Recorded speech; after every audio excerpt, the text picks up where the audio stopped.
Hello guys, this is your friend Dark Verse. We are back with a new fanfic. Which is what if Naruto Rose is the ultimate alpha? His forbidden elite harem of Mikoto, Yugito, Yugo, Mei, Fu, Kuratsuchi, Tayuya, Karui, Hana and Anko, Part 1. And if you enjoy this fanfic then please press the like button and subscribe to my channel for more fanfic like this. And no start a new fanfic. The Kyuubi no Yoko, nine-tailed demon fox, escaped from the confines of its second prison, the body of Uzumaki Kushina. It happened when Kushina was giving birth to her son, the father of whom was the Yondaime Hokage, Namikaze Minato. Unknown to everyone but itself, Kyuubi was perfectly happy living inside Kushina and the two got along pretty well despite the circumstances. Kyuubi was forcefully dragged out of the seal by a mysterious force and was forced to attack the village by that same force, a force it had not experienced since the first time Uchiha Madara summoned it to fight the Shadaime at the Valley of the End. In the end, Minato was forced to use the Shiki Fujin to seal Kyuubi into Naruto, his newborn son. Kyuubi in its state of bloodlust lunged a claw at baby Naruto hoping to kill him before the seal could take effect. Using their remaining strength, Minato and Kushina sacrificed their lives to block the claw heading towards their child. After each of them said their final parting words, Minato once again said out loud that he wished the villagers would treat him as a hero, fat load of good that did him. 5 years later, a 5-year-old Naruto panted as he ran through a maze of alleyways and corridors to escape the wrath of the mob that were hot on his tracks. Running as fast as his undeveloped legs could propel him, Naruto skidded around a corner and into a different alley. Luck was not on his side today as the alley ended in a dead end. Naruto looked around with wide eyes hoping to catch a glimpse of anything that could save him. As a last-ditch effort, Naruto ran as far in as possible and pressed himself into the darkness of the corner in hope that the mob would not spot him. Alas, that was not to be. The mob advanced upon him with kunais drawn and other forms of improvised weaponry in hand. With a cry of anger the mob fell upon young Naruto as they beat, stabbed, kicked and slashed at him as if trying to maim him in every single way. All Naruto could do was cry and whimper quietly to himself as he either waited for the mob to leave or the Anbu to come to his rescue. What did I do to deserve this? Why did they come and hurt me? What did I do to them? Why am I called a demon when I clearly am human? Why me? Naruto thought before a particularly vicious blow to the back of his head caused him to blackout. Mindscape. Drip. Drip. Drip. Naruto groaned as he picked himself up before a blinding pain in his head caused him to stumble sideways, so he used the wall for support as the pain went away. Finally noticing his bizarre surroundings, Naruto sighed as he thought the villagers had thrown him in here. Great, now beating me senseless isn't enough, they had to go and threw my body into a sewer as well. Just freaking perfect. Naruto grumbled as he looked around for some signs of a way out.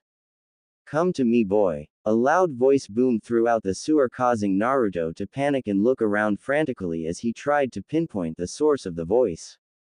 Where are you? Naruto asked quietly. Walk straight and you will find the answers you seek, young one.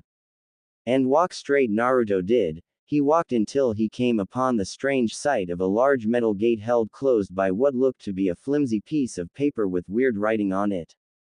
Come closer, boy. Naruto shrugged as he walked closer to the bars and didn't even flinch back as a large blood-red paw slammed down right in front of him, using his eyes to trace the claw back into the cage to find a massive nine-tailed fox crouching behind the bars.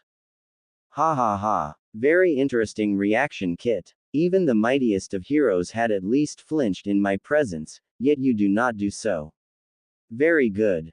I take it that you are the same Kyuubi no Yoko that attacked my village around 5 years ago. Naruto asked with a curious expression. Indeed, Kit, I am the same Kyuubi from 5 years ago. Kyuubi growled softly in response. If you are inside me then the Yondaime was not strong enough to kill you, so he did the next best thing, he sealed it into a child. And that child was me, am I right? You are smarter than you let others think, Kit. Yes, you are correct in your assumption. So that's the reason the villagers call me all those names and why they form mobs to try and kill me regularly. Naruto analyzed in a surprisingly calm voice, causing the Kyuubi to look upon him confused. What do you mean by that, Kit? You don't know what happens outside the seal? Naruto asked in confusion. No, I only get the occasional fragment or memory. Now tell me what you meant. Better than that, I'm giving you access to all my senses and memories so you can view them for yourself, just don't blame me if you can't sleep at night. Naruto answered in a cold tone. Kyuubi went through all 5 years of his jailer's life in the span of 5 minutes, and to say that the demon was pissed would be saying that Jiraiya is a pervert, huge understatement. And these are the people that have the gall to call me a demon. No demon in the right mind would ever harm a child, yet this people attempted to kill the kid numerous times. Hell, if what I saw was correct, the first assassination attempt was only 24 hours after the sealing. Kyuubi growled to itself. Kit, I take it that you don't know who your parents are? Kyuubi asked after contemplating for a few seconds. No, I asked old man Hokage a few times, but he just said that they were great ninjas and he would tell me when I am older. Naruto replied. Well, Kit, your mother was Uzumaki Kushina. She was a ninja from Uzushiogakure, village hidden in the whirling tides, that was sent to Konohagakure, village hidden in the leaves, to be my second jailer. Kyuubi started off, causing Naruto to go wide-eyed at the information. Yes, Kit, you aren't the first Jinchuriki that held me, but that is a story for another time, because if I remember correctly, time is of the essence since you are still being beaten outside of your mindscape. Now your father was the strongest shinobi in your village. He was Namikaze Minato, the Yondaime Hokage of your village. Naruto gaped at this as his brain ran on overtime as it tried to process this information. My father is the Yondaime. He sealed the Kyuubi into his own son. Why would he do that? Of course. Everyone said the Yondaime was an honorable man, so how could he ask someone to do something he wouldn't do himself? Kid, I know this may seem kind of rushed to you, but how would you like to have a Kekkei Genkei, bloodline limit? Kyuubi growled in a tone that said, hurry up and decide, or we are both and not in the good way. What would I be able to do? Naruto asked instantly. To sum it up, you would be able to many things that ordinary ninjas can't do. Basically, levitate objects or people and you can throw them around. Ability to sense living things, shoot lightning from your fingers, and etc. I will explain more when we aren't in mortal danger. Fine, Kyuubi, I accept your gift. Now get us both out of this mess. Outside the mindscape, the mob backed away in fear as Naruto's body seemed to glow with energy. One of the villagers was about to shout something stupid before the energy exploded outwards in a wave. The impact of the wave caused many of the people to die instantly due to having their necks or spinal cords snapped. The remainder died when their bodies slammed into the sides of the alley. This was the scene Naruto woke up to barely a minute later, panicking slightly since he didn't have an excuse for what happened. He calmed down when he heard Kyuubi's voice.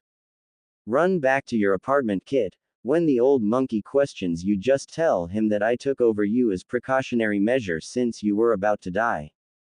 Hi, Kyuubi-san. Naruto thought in his mind before running in the general direction of his apartment block that the Hokage had purchased for him after he was kicked out of the orphanage at 4. Don't call me san, it makes me feel older than I am. Hi, Kyuubi. Once he had reached home, Naruto made sure his door and windows were locked securely before sighing and turning in for the night. Mindscape once more. Hey Kyuubi, what kind of bloodline allows me to do all those things you told me about? Naruto asked with barely contained excitement. Well, sit down first, kid. This is going to be a rather long explanation. Kyuubi said before waiting until Naruto settled in comfortably. Now tell me, kid, what do you know about chakra? Well, the old man once told me that it was what allowed ninjas to perform their jutsus as well as other impossible stuff such as walking on water. Naruto replied almost instantly. That's a rather basic explanation there, kid. Okay, let me explain it fully. Chakra is a mixture of the physical energy present in every cell of your body and the spiritual energy gained from exercise and experience. Once mixed, It can be channeled through the chakra circulatory system, which is to chakra as the regular circulatory system is to blood, to any of the 361 chakra points, called tenketsu, in the body. Through various methods, the most common of which is hand seals, the chakra can then be manipulated to create an effect that would not be possible otherwise, such as walking on water, exhaling fire, or creating illusions. So what does this have to do with my bloodline, Kyuubi? Naruto had a puzzled look on his face. I'm coming to that, Kit. Now chakra is not only in our bodies but in the environment around us. Every living thing from humans to animals, even trees, have their own chakra. Chakra from the environment is known as nature chakra, but we aren't here to talk about that. Kyuubi chuckled at the pout on the young child's face. There is something else in the environment around us. It surrounds us along with the entire planet and binds us together. This universal phenomenon is known as the unifying force, or simply as the force. Humans were once able to wield this power, but their bodies evolved to be able to use chakra and lost the ability to use the force. Wow, this force thingy sounds great, Kyuubi. Naruto shouted excitedly. Yes, it does, doesn't it? Now the bloodline I gave you alters your chakra network so it still allows you to use chakra but also grants you the ability to use the force. Kyuubi began but was cut off by an excited whoop of joy courtesy of our young blonde Jinchuriki. Now I know you are excited, but to wield this kind of power requires lots of training, sometimes even years. At this statement, Naruto seemed to deflate for a total of 5 seconds before bouncing back onto his feet with a determined glare leveled at Kyuubi. I don't care if I have to train for 10 years. I will show you and everyone what I am capable of, and then finally everyone will respect me. And then, Naruto trailed off as his voice took on a darker tone. Those who have crossed me before will suffer my wrath. Kyuubi felt a pleasant shudder run up its spine at the tone that Naruto used. Maybe, just maybe he will be the one for me, only the years will tell. Well, kid, as a reward for your determination, I will teach you a jutsu that will speed up the process for you to reach your goal. Kyuubi grinned as Naruto looked confused. Anyo, Kyuubi, don't you need fingers to perform the hand seals for various jutsus? Right, your kit, however I never said that this was my only form. With that said, a blinding crimson light surrounded Kyuubi before it died down to reveal a beautiful female standing where the giant fox was only a few seconds ago. The woman was definitely the most beautiful person Naruto had ever seen, with flowing blood-red hair that fell to her perfect firm butt and a generous bust that, while bigger than average, wasn't too much as well. She had a body that every woman in the world would kill for, curves in all the right places and long slender toned legs. The only things that signified who she was were the 9 blood-red tails that seemed to emerge from her, the pair of white-tipped fox ears on her head and her slitted crimson pupils. Needless to say, Naruto had a massive blush on his face due to the fact that the demoness in front of him was completely. It definitely didn't help that she had smirked at him. Does Naru-chan like what he sees? Kyuubi cooed as she pressed her together to give him a better view. All Naruto could do was nod. Kyuubi snapped her fingers and she was instantly clothed in a black kimono with a picture of herself in her demon form on the back. Good. Now the jutsu I'm about to teach you is dangerous for normal shinobi, but you on the other hand are the perfect candidate to draw out its full potential. Hi Kyuubi-sensei, so what's the jutsu? The jutsu is called Kage Bushin no Jutsu, Shadow Clone Technique, and is labeled a kinjutsu in your village's forbidden scroll due to the high cost of chakra it takes to create even one. Kage Bushins are solid clones of their creator but dispel in one hit. Now this is the aspect of shadow clones that will help. The clones remember everything they did, and upon destruction these memories are passed back to the creator. And can you imagine how many clones you can create with your huge chakra reserves? That means if whatever the clones learn in its lifespan I will retain it after it disperses, so it shortens the duration by at least half for every clone I set to the same task. Naruto mused to himself as the Kyuubi looked dumbfounded at the analytical skills of the 5-year-old child in front of her. Alright Kyuubi-sensei, I understand the advantages of this technique now, so can you teach it to me? Before I do that, Kit, There is a downside to this technique, and that is the memory feedback. If you dispel too many clones at one time, the memory backlash will knock you out cold and could result in damage to your brain. Do you understand what I am trying to tell you? Kyuubi asked seriously, and Naruto nodded his head eagerly. Form this hand seal with your hands and channel your chakra into through it before shouting out the name of the technique. Naruto immediately formed the cross-shaped hand seal and channeled as much of his chakra as possible at his current age before shouting out the name of the technique. Kage Bushing no Jutsu. Numerous puffs of smoke filled the entire sewer as Kyuubi looked on, impressed as several hundred chibi Narutos cheered at the successful attempt of their new jutsu. Taking what Kyuubi had told him to heart, Naruto slowly dismissed the clones 10 at a time every 20 seconds. Kyuubi-sensei, are you going to teach me how to use the force thingy you told me about? Naruto looked at her hopefully, but Kyuubi shook her head. All in due time, Naruto, and now it's time for you to get some rest since you have classes tomorrow. Don't forget the excuse I told you to use when the old monkey questions you about the incident. She said, causing Naruto nod in understanding as he slowly faded out from the mindscape. Kyuubi sighed as she looked around before coming to a sudden realization. Son of a bitch. I can't believe I forgot to ask the kid to change the mindscape. Naruto's dream. Naruto blinked as he looked around confused. After leaving the mindscape, he didn't expect to appear in some strange forest that resembled Konoha's forest. Since standing still didn't serve him any purpose, Naruto took a slow step forward as he prepared for any nasty surprises. After 5 minutes of this careful approach, he deduced that if there was any threat in the forest, it would have appeared already. Hello. Is anyone else here? Naruto called out to the seemingly empty forest and not really expecting an answer, so imagine his surprise when a voice replied from deeper within the forest. Come to us, youngling. We have much to discuss with the only force-sensitive person on this force-forsaken ball of dirt. Who are you? Where are you? Naruto shouted back at the voice. Deja vu. All you questions will be answered when you find us, youngling. Just follow the sound of my voice. Okay, that sounded really cheesy, but just trust me, alright. The voice seemed to emanate from a particular point in the forest, so Naruto decided to take a risk as he walked in that direction. The trees and plants seemed to get denser the further in he walked in that direction. Naruto broke into a sprint as he was getting annoyed by all the foliage. Shit! He screamed as he tripped over a thick root and was sent tumbling down the slope of a hill. Naruto curled up to prevent unnecessary injuries as he continued his roll-tumble down the hill.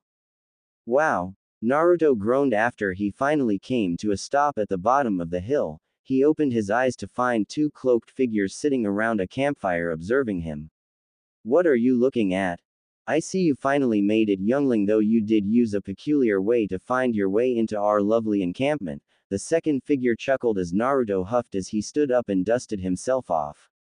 Who the hell are you two and why am I here? Isn't it common courtesy to give one's own name before demanding it from others? The first figure asked, causing Naruto to pause as he thought about it. I guess so. My name is Uzu Wait Namikaze Uzumaki Naruto, and I'm the Jinchuriki of the Kyuubi no Yoko. Well then, I guess you can call me Darth Revan. The first figure chuckled at Naruto's confused look as he threw back his cloak to reveal a black and red helmet. And my name is Galen Merrick. The second figure said as he threw back his cloak to reveal a close-shaved head and battle-hardened features on his face, but somehow retaining a kind smile. Why am I here and why do you guys have such weird names? You see, young Naruto, we aren't from your planet. No, we are not aliens. Let's just say that a long time ago, the galaxy used to be a bigger place, alright. Revan sighed when he saw that he had lost Naruto. It's not important, alright. What is important is that you are the first force-sensitive person in a long time, and Galen and I were once the most powerful force users in the galaxy. So we decided to pass on our legacies to you, youngling, as well as teach you how to fully master your powers. Sweet, I got 3 totally awesome people teaching me. I can't wait to begin my training now. Naruto cheered excitedly as he bounced around the campsite. The first thing about controlling your force power is, Revan paused for dramatic tension as Naruto looked on with an excited expression, meditating. Revan and Galen couldn't help but burst out laughing at Naruto since his face had went from excited to eating dirt at the mention of meditation. Naruto jumped back to his feet as he glared at the laughing pair. I hate you. Last time on Naruto, Force Unleashed. The first thing about controlling your force power is, Revan paused for dramatic tension as Naruto looked on with an excited expression, meditating. Revan and Galen couldn't help but burst out laughing at Naruto since his face had went from excited to eating dirt at the mention of meditation. Naruto jumped back to his feet as he glared at the laughing pair. I hate you. Present time. 5 hours after Naruto started training with Revan and Galen. Naruto could be seen sitting cross-legged on a smooth gray rock in the middle of the stream in a meditative position. Revan and Galen simply observed from the side. Naruto tried to do as Revan had told him. He slowed down his breathing as he spread out his newfound awareness of the life around him. Steady my breathing and heartbeat. Don't let anything distract me, but at the same time remain aware of my surroundings. Stretch out with my awareness and try to sense the force flowing in and around all living things. Naruto chanted in his head as the rocks and pebbles in the stream suddenly started to levitate due to an unknown force. Revan looked on amazed while Galen was gobsmacked. He had taken a week to get that down while normal Padawans took a month of training, but Naruto had done it in 5 hours. Naruto, you may open your eyes now. Revan stated simply, and as soon as Naruto opened his eyes, the levitating objects fell back into the stream with soft plops. He sensed Revan's good mood and had seen Galen's shocked face, so he assumed that he had done it correctly. Revan-sensei, what do I have to accomplish next? Naruto asked calmly. Revan noted this may be a side effect of the meditation, as Naruto seemed to be less brash and more composed. That's it for now, Naruto, since it's about time for you to awake.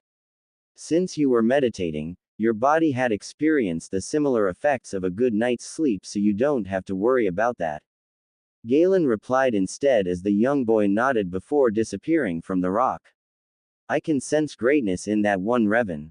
So do I, but as you know, power corrupts and we can only hope that Naruto does not succumb to the temptations of the dark side of the Force. Revan sighed as he seemed to relive memories of his life long past.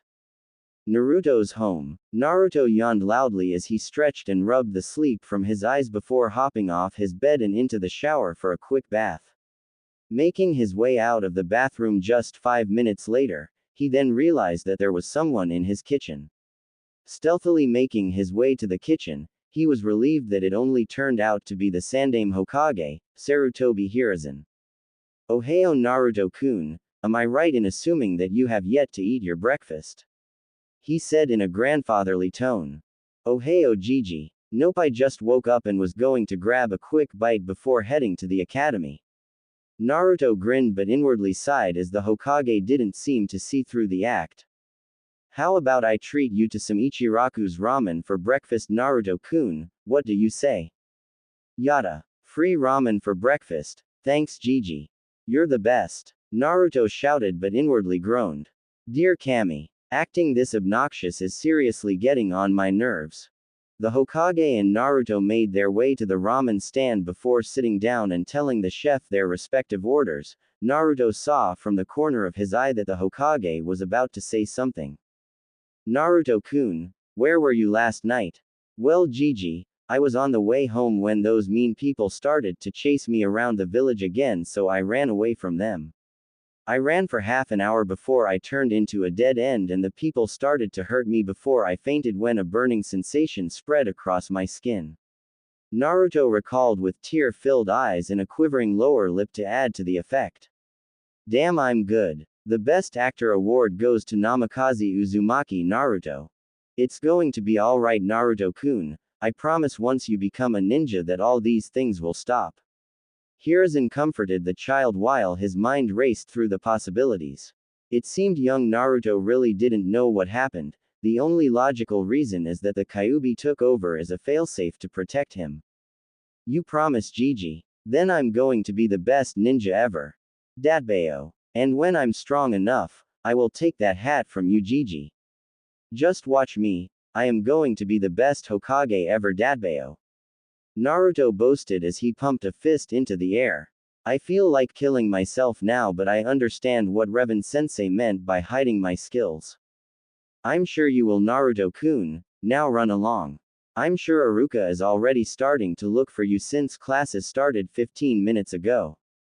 Hiruzen said as Naruto nodded his head enthusiastically before slurping down the remainder of his ramen and leapt off the stool in the direction of the academy.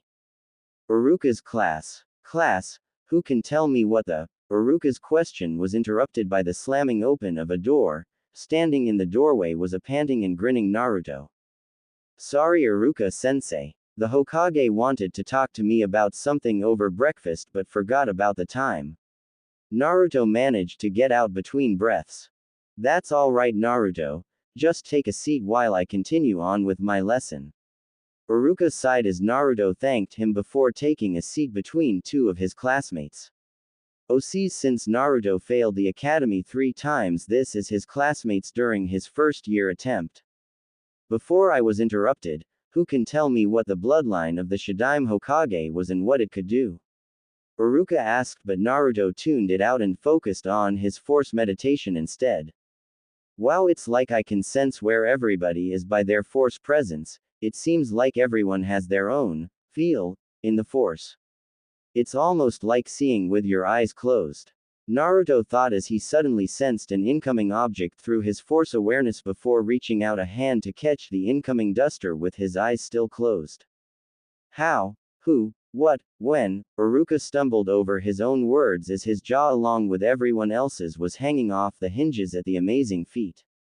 Naruto, how did you manage to catch that without looking? That's simple. I'm just that awesome. Naruto exclaimed loudly, causing 90% of the class to facefo while the remainder sweat dropped at the retarded answer.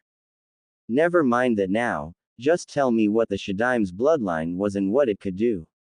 Iruka asked after he had recovered, causing Naruto to scratch his head sheepishly. It was something to do with plants or trees, right?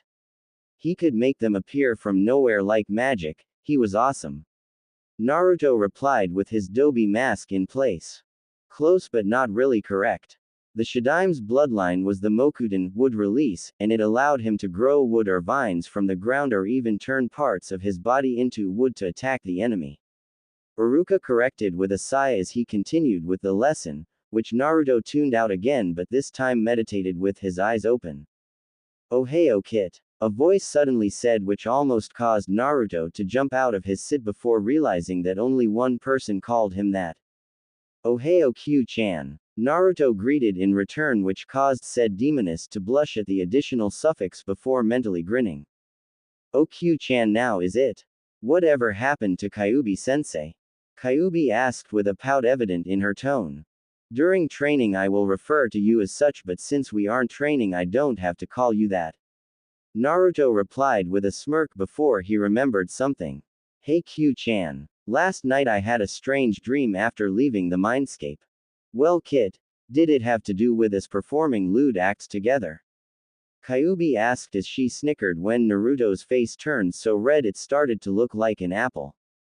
"No. I was in a forest and met up with these 2 cloaked figures and they introduced themselves as Darth Revan and Galen Merrick." Naruto was interrupted by sharp gasp from his tenant. "Do you know them, Q-chan?" "Yes I do Kit. Both of them were once the strongest warriors in the universe. Legend claimed that Galen Merrick, also known as Starkiller, was so strong in the force that he managed to drag down a space ship the size of Konoha. Am I right in the proportion? While Darth Revan was the strongest Sith Lord in his time, his control over the Force was unmatched by anyone."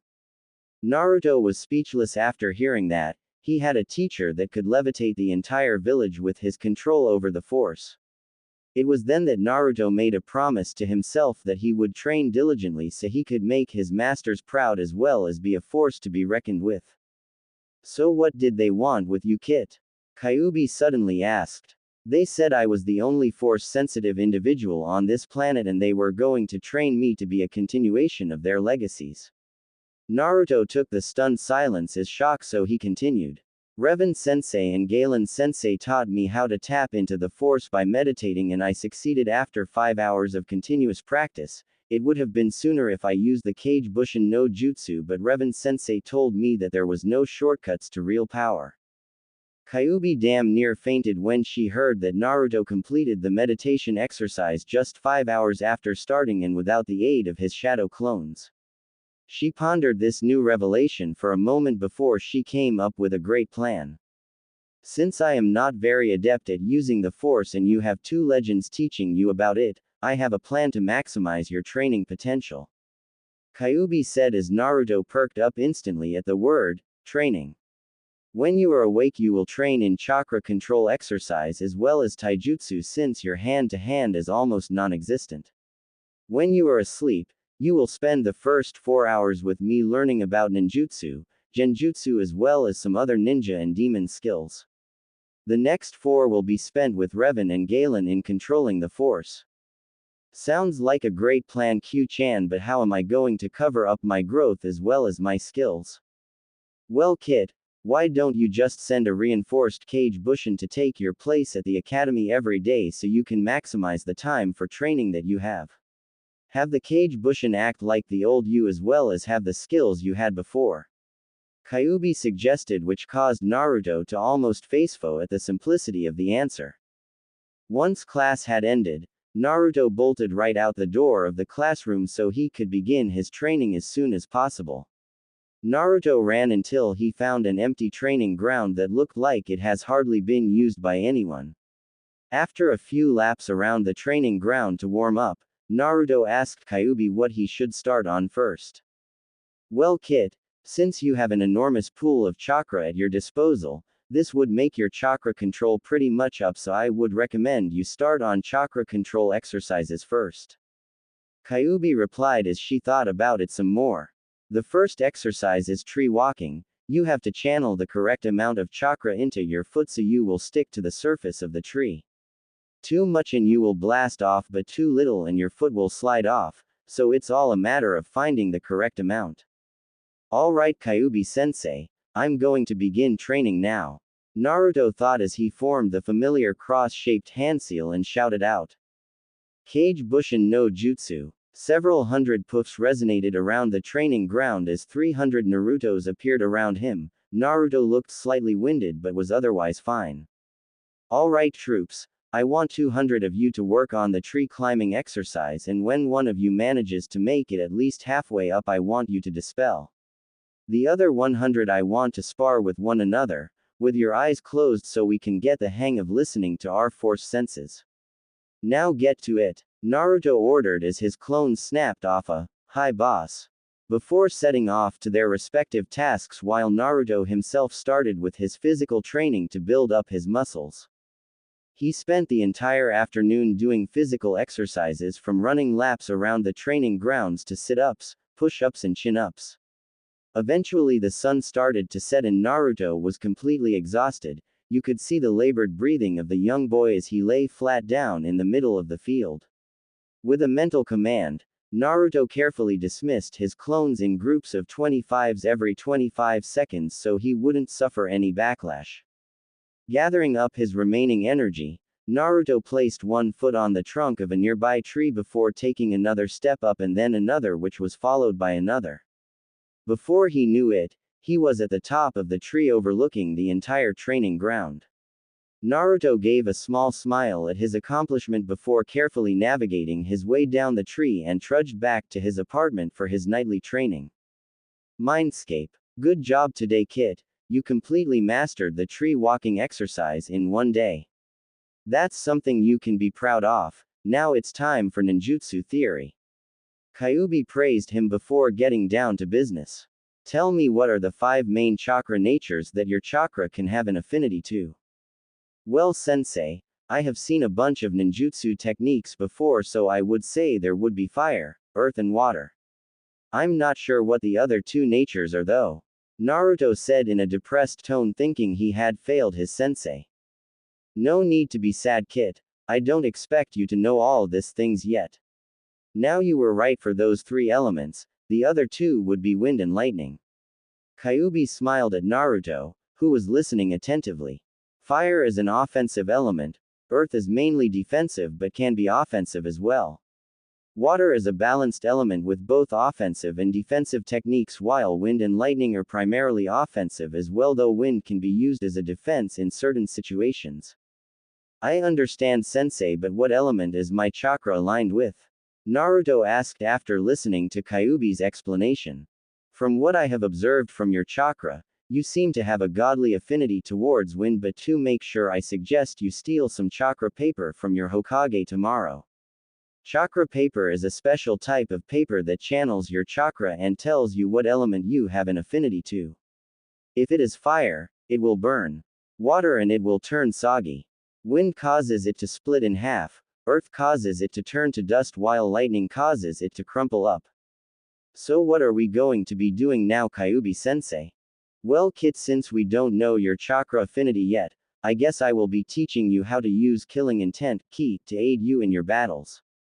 Killing intent can do anything from causing your enemy to hesitate for a second to causing total fear-induced paralysis.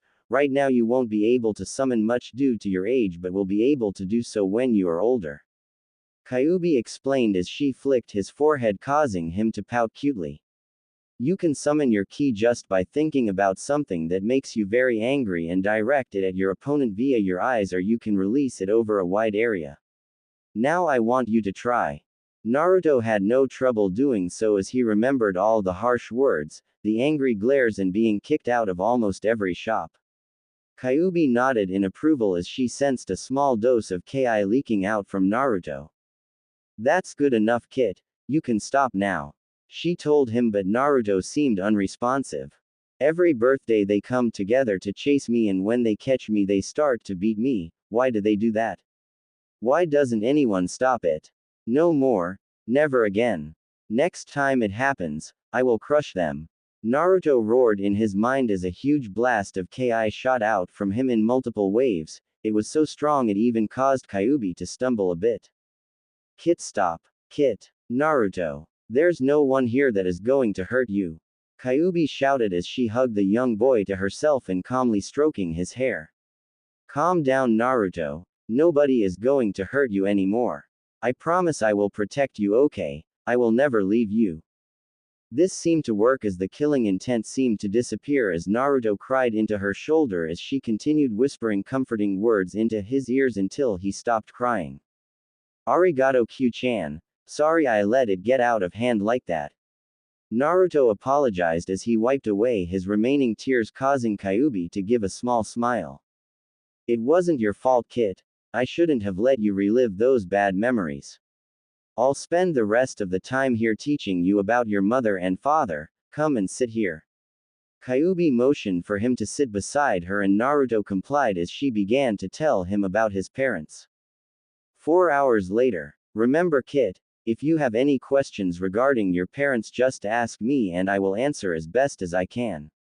Now go meet up with your other 2 teachers, I believe they are expecting you. Kyuubi told him as he nodded and faded away. Naruto appeared in the familiar campsite where the 2 force users were already sitting there waiting for him. He walked over to them and sat down. Masters, what training do you have for me now? Today's exercise is for you to consciously levitate this rock with your force powers only. Just remember that the force flows through and around everything, including yourself. Learn to harmonize with it and you will be able to bend it to your will. Imagine the rock floating and it will do so. Revan demonstrated as he motioned with just one finger, and a tree trunk the size of Naruto shot off into the forest. You will need to use your whole hand at first. With training comes experience, and then you will be able to perform it like Revan or I can. Galen said as he too levitated a rock the size of an average human with 2 fingers before opening his other palm to show a rock the size of a snail. You will be using this for now.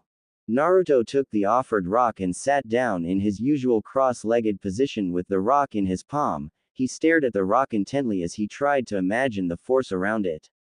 Half an hour later we find Naruto still in the same position with the rock in his palm. Master, this is impossible. I concentrated like you said, but the damn thing won't budge. Naruto exclaimed in frustration, causing Revan to smirk under his mask. So much like me when I was learning to harness the force as well. He thought before speaking. Nothing is impossible before the force, young Naruto. Be patient and you will have the result you desire. Do not think that this is something that can be done in a snap of your fingers, it takes hard work to get it done. Hi, I understand, master. Naruto said as he went back to the task at hand. Okay, imagine the force flowing in and around you like a strong river flow, get the feel of it and learn to move with it. The force is my ally, so I must flow along with it instead of pushing against the current. 2 hours later of repeating the mantra in his head, the rock in his palm seemed to wobble a bit to the left and then to the right before slowly lifting off his palm and into the air. Naruto smiled as both his teachers clapped at his accomplishment.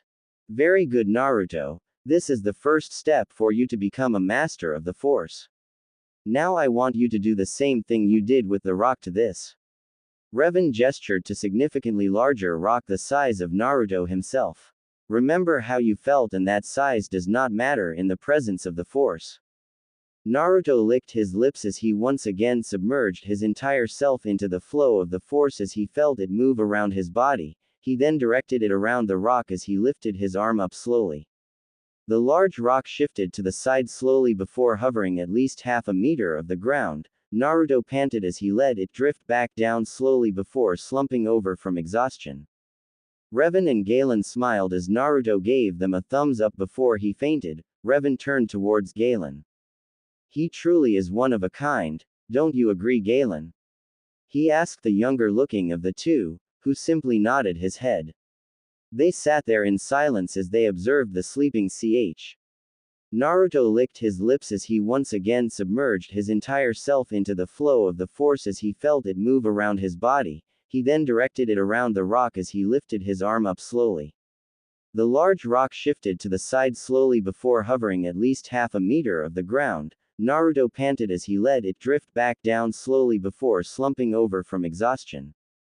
Revan and Galen smiled as Naruto gave them a thumbs up before he fainted. Revan turned towards Galen. He truly is one of a kind, don't you agree, Galen? He asked the younger looking of the two, who simply nodded his head. They sat there in silence as they observed the sleeping child on the ground in front of them. 3 years later. Ha ha ha, you'll never catch me, suckers.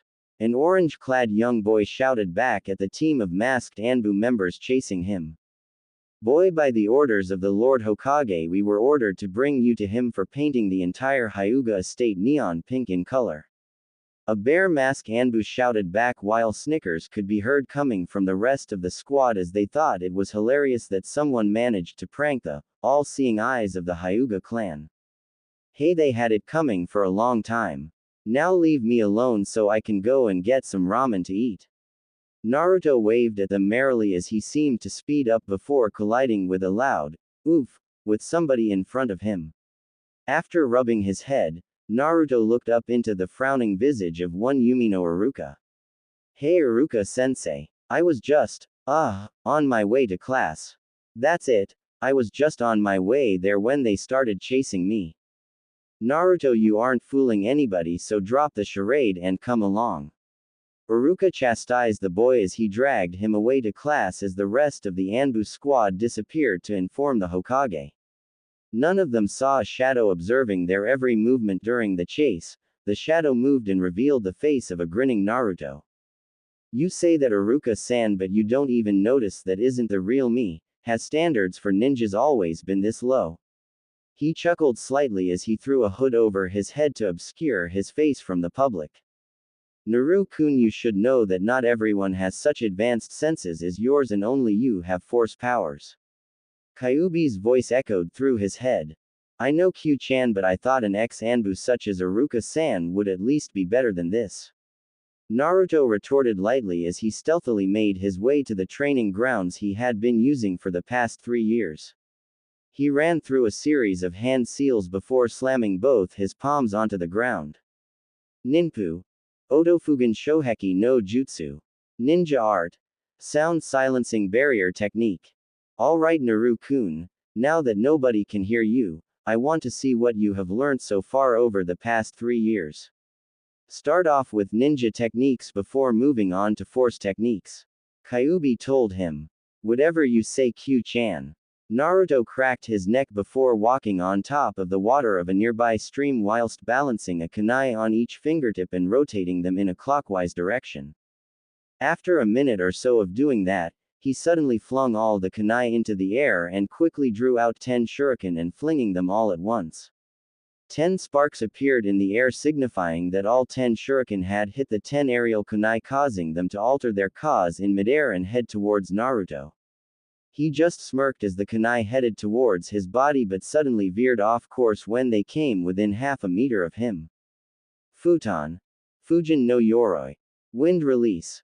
Armor of the wind god, Naruto whispered with a grin as the previously invisible wind armor phased into existence. The armor made it look like there was a mini hurricane over each of Naruto's limbs while numerous wind blades swirled around his form in a repetitive cycle. Naruto shivered slightly as he remembered just how many times he had injured himself when creating this particular jutsu. Kage Bushin no Jutsu. He shouted as 1,000 clouds of smoke appeared around the training grounds and drifted away, revealing 1,000 grinning Narutos. The clones charged at the original in groups of 2s to 3s as the original took on a strange taijutsu stance as he started to engage the oncoming clones. Naruto weaved in and around his opponent's attack as he used the force to sense incoming attacks, which he avoided with his ninja reflexes. Naruto started to counterattack with a barrage of punches and kicks made all the more deadly by the presence of the Fujin no Yoroi. A huge group of clones started to charge in from the east. Naruto sensed them easily and ran through several hand seals before taking a deep breath. Futon. Datapa. Wind release.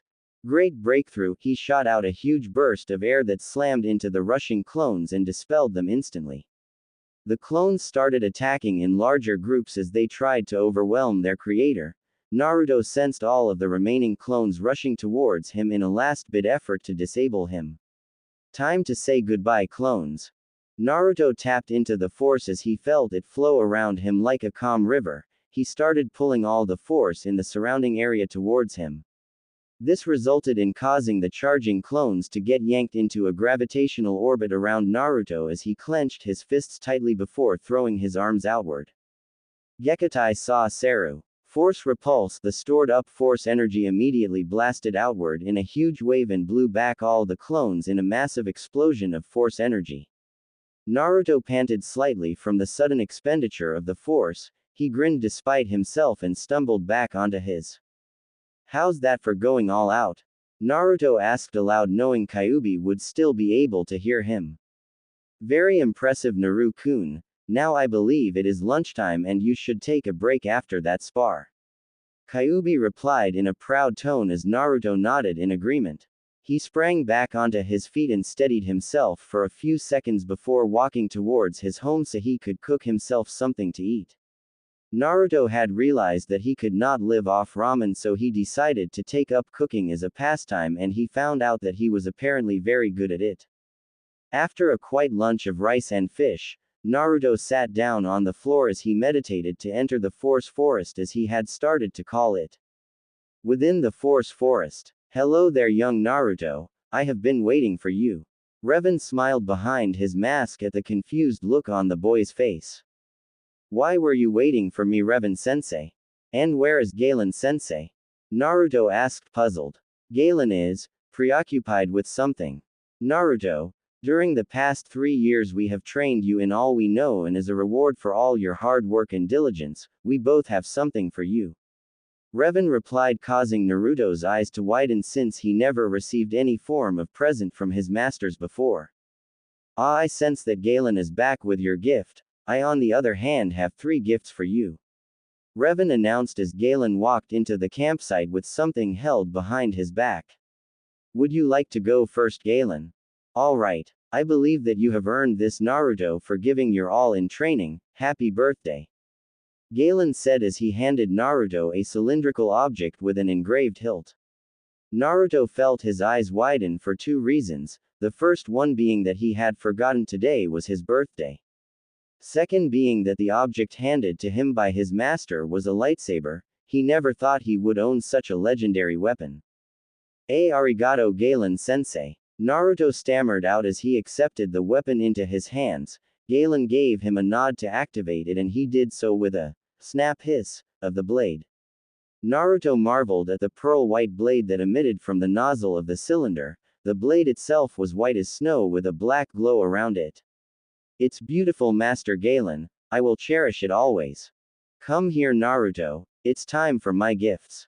Revan beckoned him over with a gloved hand. Naruto obediently moved over as Revan too handed him a lightsaber. Naruto took it into his hands and ignited it with another snap hiss. The blade this time was black as midnight with a menacing red glow about it. It seemed to scream danger to anyone who saw it. It's amazing as well, Master Revan. I will guard it with my life. Naruto bowed as Revan pet his head. Naruto, the next two gifts are linked to one another. I want you to wear my armor and take my name when I am gone. Revan crouched in front of Naruto as he looked him from eye to visor. Promise me, Naruto. But where are you going to? Naruto asked uncertainly as Revan and Galen shared a sad glance before sighing and turning back to Naruto. We are finally going to join our family and friends as one in the unifying force. Naruto started to tear up as he let out a soft sob as he didn't expect the two men who had trained him from 3 years ago to be gone from his life so suddenly. Revan and Galen brought him into a three-way hug as they comforted the boy they had begun to see as a younger brother. I know it's hard, Naruto, but we have delayed ourselves long enough and in the end we are all a part of the force, so I want you to promise me, Naruto, take my armor and continue my legacy. Revan told him softly as Naruto wiped away his tears and nodded once.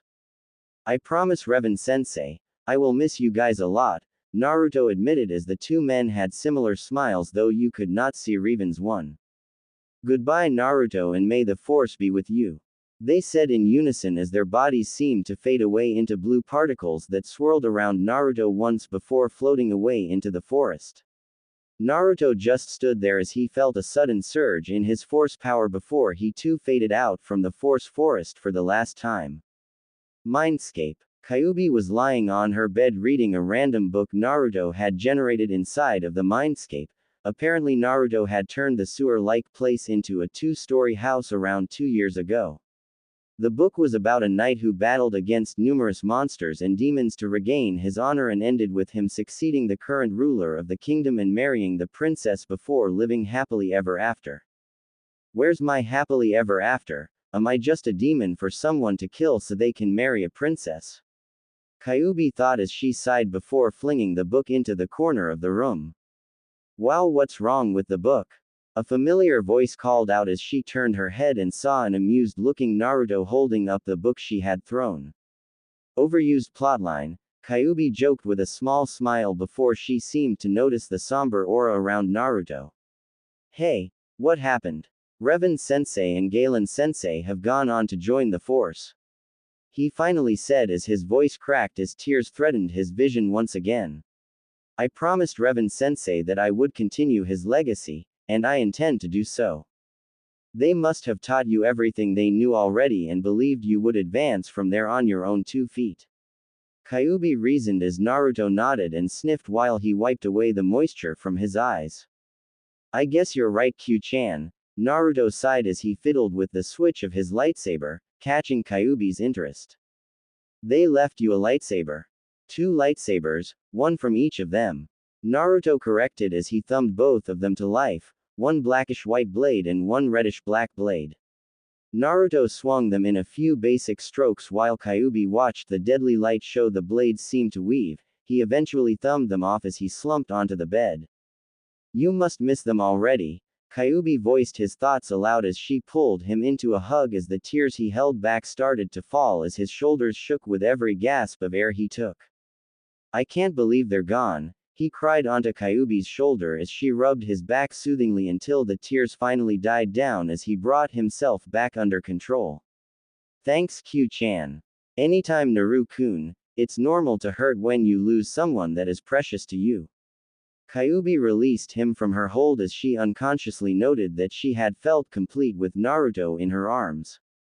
Promise me you won't leave me, Q-chan. I don't think I would be able to continue on if I lost you too. He admitted as he looked at the demoness beside him, who flicked him on the forehead with 2 fingers. Baka, didn't I promise you that I would never leave you? Why don't you meditate? It looks like you could use it to clear the depressing thoughts from your mind. Kyubi suggested. I think so too. Naruto went into the lotus position as he closed his eyes, once again clearing his mind of all thoughts and synchronized with the force flow around him. He could sense the presence of Kyubi beside him before spreading out his awareness across the entire village when he was suddenly hit with a powerful jolt in the force. Naruto's eyes snapped wide open as he clutched his chest with his hand, causing Kyubi to look at him worried. I sense a disturbance in the force. It sounded like multiple cries of terror before they suddenly vanished from the force altogether. He said in a disturbed tone before fading from the mindscape and appearing back in his apartment. He saw a storage scroll in his lap that wasn't there before. He quickly unsealed it to reveal his 2 lightsabers and a modified version of Revan's armor and cloak. In a split-second decision, Naruto decided this would be a good time for the legend of Darth Revan to make itself known once more. He tore off his clothes in a second and started to don the armor of his deceased mentor. He stood in front of a mirror and for a moment he thought he was looking at his mentor. Due to all the physical training Naruto had been doing for the past 3 years, he now stood at an impressive 1.6 meters for his age and was built solidly but not overly so. The armor's color scheme seemed to have been altered since the plates were now completely black with red trims and the visor was now a glaring crimson. Damn, I look cool. Now I know why Revan-sensei always chose to wear his armor around all the time, either that or the fact he didn't have any clothes under it. Naruto thought before he threw the black hood of his cloak over his helmeted head and vanished in a swirl of leaves. Uchiha District. Sasuke had a smile on his face as he raced back home after the academy had ended. He had aced his test and couldn't wait to tell his parents and Itachi. He cheerfully greeted the Pocky store owner on his way back. He never knew what his brother found so enjoyable about the snack. As he rounded the corner leading to the clan grounds, he paused as he sensed that something wasn't right. His smile vanished as he increased his speed to his home. Why do I smell blood coming from the direction of the clan grounds, and is that sulfur? Sasuke thought as he ran through the clan gates and was greeted by the horrific sight of bloodied and cut-up bodies of various clan members lying on the ground. What the hell is going on? Sasuke started to panic as he tried to process the images in his mind before running off in the direction of his home, hoping that nothing had befallen his parents or sibling. Foolish boy. Mikoto tried to scream as her recently deceased body of her husband slumped to the floor in front of her, but not a single sound escaped from her lips. She watched on horrified as she stared into the familiar eyes of her eldest son as he advanced on her with his sword poised to strike. What are you doing, Itachi? Why are you doing this? She finally managed to scream out as Itachi closed his eyes with a sigh and raised his tanto. Sorry, Ka-san. With that, Itachi swung his blade in a sweeping arc, expecting the familiar sound of steel cutting through flesh. Instead, what he got was the sound of steel impacting against steel. He opened his eyes to see a crimson visor staring right back at him. What do you think you're doing? The armor-wearing individual asked in a metallic voice. His right hand was outstretched and had blocked his blade with his gauntlet. Get out of my way. This matter does not concern you, stranger. Itachi replied in his usual monotone voice as he tried to assess the threat level of the newcomer. It became my business when I see you trying to harm such a beautiful woman. The figure countered lightly as Mikoto felt her cheeks heat up despite the situation.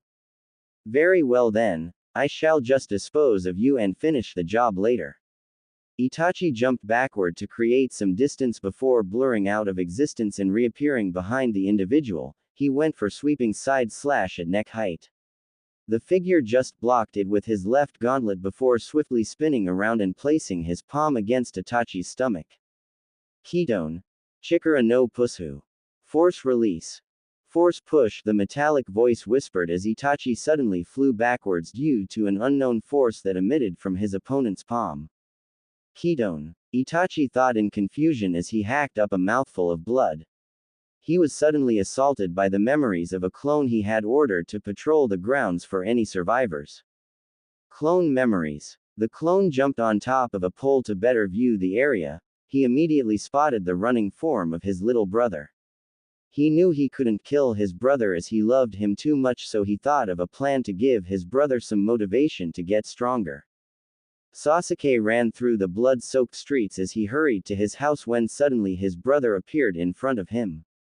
Just as he was about to hug him, Sasuke noticed that Itachi was dressed in his Anbu uniform and his tanto was covered with fresh blood. Aniki, what did you do?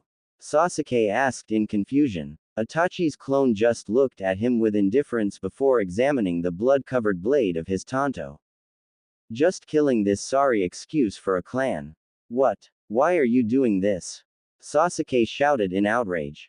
To test the limits of my power. Nothing more, nothing less, Itachi replied simply as he looked Sasuke in the eyes. I won't kill you today or tomorrow or even next week, but I will come for you eventually. So run, foolish little brother, and cling on to your pathetic existence, hate me and use that hatred to grow stronger. Why, Aniki, why? Sasuke whispered as he looked into Itachi's eyes that suddenly changed into a tri-bladed shuriken. Because I simply can, Tsukuyomi. Moon Reader, Sasuke heard Itachi say before his world suddenly vanished and he found himself in a black and red world. Welcome to my world, little brother. In here I control everything including time. For the next 72 hours you will watch me slaughter the clan and our parents repeatedly. Itachi's clone watched as Sasuke screamed and curled up into a ball after 3 seconds. Damn, I used up my remaining chakra using Tsukuyomi. Back to present. So that's what my clone did. Never mind that. I have to focus on this battle, although almost half my chakra went into that clone. Itachi thought as he wiped the blood from his lips and stood back up. Why don't you just leave, Itachi-san? I don't feel like hurting one of the few people who actually bothered to save me from the mobs when I was young. The figure suddenly said, causing Itachi's eyes to widen comically. This guy is Naruto. When did he get so strong? Looks like I can't finish the mission. Itachi sheathed his tanto and looked at Naruto directly. I can sense the Hokage and Anbu coming already, so I guess you win this round, Naruto-kun. Itachi smiled slightly before leaving via a quick shunshin, leaving behind an amused Naruto and a gaping Mikoto. This person who defeated Itachi, an Anbu captain at age 13, is none other than Uzumaki Naruto. Mikoto thought as Naruto sighed and threw back his hood before removing his helmet. Mikoto blushed as she saw the angular face and wavy blonde hair that was slightly matted down due to sweat. Without the whisker marks he would look like a carbon copy of Minato. Naruto turned and looked at Mikoto before glancing at the corpse of Fugaku. He crouched down beside her and checked her for injuries. Areo injured in any way? No. You arrived just in time, arigato for saving me. Mikoto smiled slightly as Naruto just chuckled and replaced his helmet and hood. No problem, how could I stand by and watch someone scar this beautiful face? Now I must be off as reinforcements are coming in if they ask who saved you. Naruto looked her in the eye with his crimson visor. Tell them, Darth Revan did. Naruto then vanished into the shadows of the house as Mikoto could still feel the blush on her face at the compliment regarding her beauty. Not a minute later, Hiruzen and 2 full squads of Anbu arrived at the scene. Mikoto-san, what happened here? Hiruzen asked softly as he believed the woman to be traumatized by the death of her husband, but in reality Mikoto had been in an arranged marriage and never really loved Fugaku. Itachi just appeared out of nowhere and started attacking us. He managed to wound Fugaku severely before killing him. He was about to kill me when someone saved me. Mikoto trailed off as she remembered Naruto single-handedly holding off Itachi. Can you describe your savior, and did he tell you his name? Hiruzen asked politely while inwardly thinking. Who would be able to hold off Itachi-kun until we arrived? He wore red-trimmed black armor with a helmet and a cloak with a hood. As for his name, Darth Revan. Mikoto decided to honor her savior's wish to remain unknown. I see. Well, Makoto-san, I think you would be glad to hear that we found Sasuke still alive. He began, causing Mikoto to brighten up considerably. Unfortunately, I think Itachi got to him and did something to his mind because he kept muttering something about hatred and avenging the clan. Oh no, my poor baby. Please take me to him right now, Hokage-sama. Mikoto cried out but thought about something as well. Since Itachi was fighting Naruto-kun the entire time, that means it was a clone, but that would mean Itachi wasn't at his full strength. Especially since he had just killed the rest of the clan. Wait, Naruto-kun. Where did that come from? With Naruto, Darth Revan. Naruto crouched in the shadow of a nearby tree using a technique he had learned from Kyuubi to mask his chakra presence so people wouldn't be able to sense him easily. He watched as the Anbu escorted a worried-looking Mikoto to the hospital for a checkup as well as to find her son. At least I was fast enough to save her, Naruto thought with a sigh as he leapt away from the scene with a force-enhanced jump. Why did you call her beautiful? Came Kyuubi's question, which caught Naruto off guard and almost caused him to smack face first into the next building. Why the heck did you suddenly ask that? He replied after he saved himself from a humiliating and painful experience. Just answer the question, she snapped, causing Naruto to blink. If he had learned one thing about Kyuubi, it was that she never snapped at him even during training. I was complimenting her. She does look beautiful despite her age. Naruto decided to humor her and answer. And I don't, she said quietly, causing Naruto to gain a look of understanding. Q-chan, are you jealous? He asked in surprise as he never took the red-haired demoness to be the jealous type. No. I was just wondering why you didn't tell me stuff like that. Q-chan, I never said that to you, not because I don't think you aren't beautiful, but because I can't find the words to even begin describing your beauty. Naruto answered honestly, causing her to blush uncontrollably while thanking the gods that she was in the mindscape so Naruto couldn't see it. Ah, thanks Naru-kun. Anytime, Q-chan. Month had passed since the Uchiha massacre.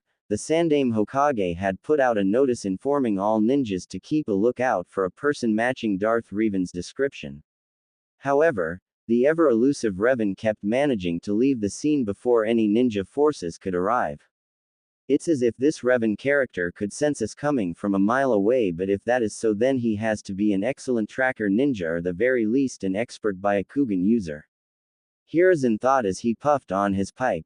At any rate, at least he is foiling all this rape, murder and kidnapping attempts from the less savory side of Konoha's population. Hokage-sama, there is a Terumi Mei out here requesting permission to speak with you. She claims it's about something of great importance. His secretary's voice interrupted his thoughts. Send her in. Hiruzen replied before a beautiful teenage girl with long auburn hair walked into his office. He tried his hardest not to let his perverted side surface and coughed to regain some composure. Well, Terumi-san, what could you have to say to me that could be of so much importance? Hokage-sama, I am the current leader of the bloodline rebels in Kiri. Mei bowed slightly and sighed internally at the look of disbelief on the old man's face. I assure you that I am not joking. I was elected leader due to my dual bloodlines. I have the ability to combine my elements into sub-elements, which in my case would be fire and earth to create Yoden, lava release, and fire and water to create Futen, boil release. Most impressive for someone your age, so what have you come to ask of me, Terumi-san? Hiruzen asked as he took another puff of his pipe. I have come on the behalf of the Kiri rebels to plead our cause to you since Konoha respects their bloodlines. We hope that you would be so kind as to send some reinforcements to aid us in defeating the current Mizukage, Sanbi no Yagura of the Three Tails. Mei stated plainly without any beating around the bush. Hiruzen tapped his pipe as he seemed to be lost in thought and looked at the portraits of the former Hokages on the wall. What would you guys do, senseis, Minato? He thought as he turned back to an expectant Mei and sighed heavily, knowing his duty outweighed his conscience. I'm sorry, Terumi-san, but for the sake of my village I cannot participate in this conflict. You must see it from my point of view, for if I help you and you still lose, then Kiri would be an enemy to us.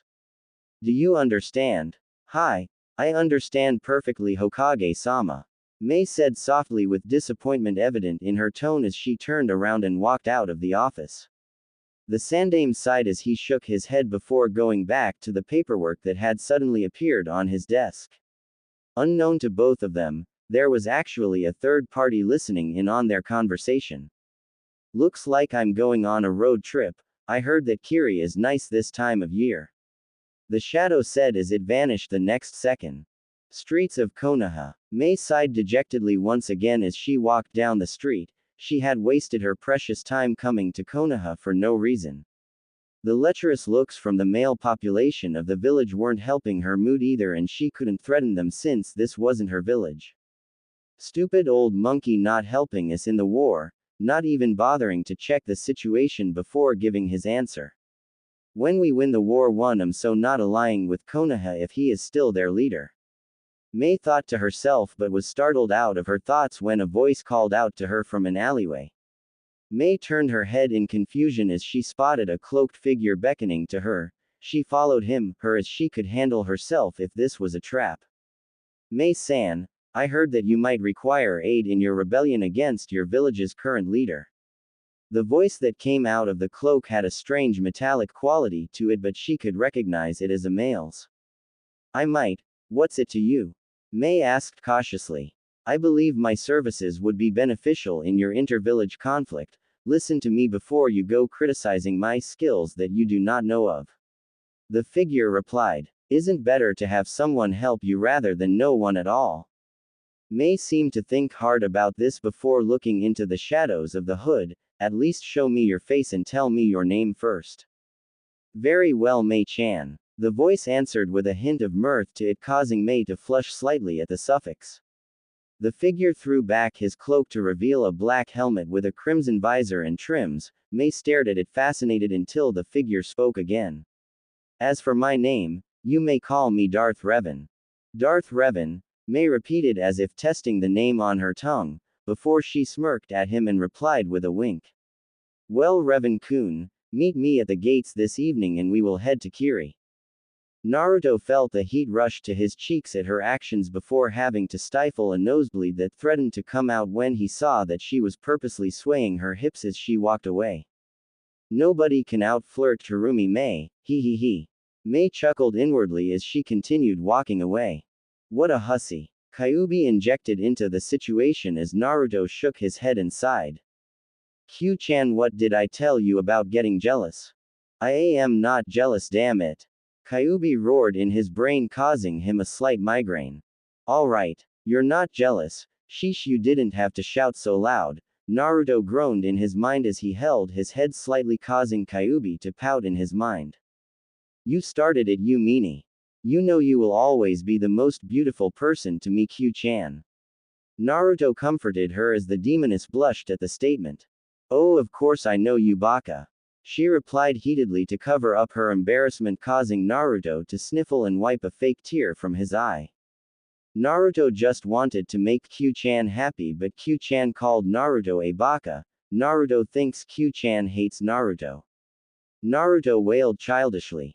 Baka, get serious. Don't forget you have to meet that lady at the gate in 2 hours' time, so I recommend you get some supplies for your trip. Kyuubi gave him a mental bonk on the head. Itai. Naruto thought as he clutched his head in mock pain. Don't hurt Naruto anymore, Q-chan. Naruto is going to get the supplies because Naruto is a good boy.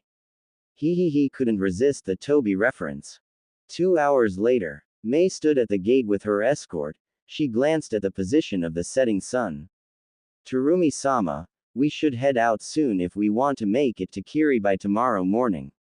Her escort said as she looked around the village entrance trying to spot someone. There is no rush. I trust that Ao is competent enough to run operations when I am not there. Where is he? Mei added the last part under her own breath. Where's who? The same metallic voice replied from beside her.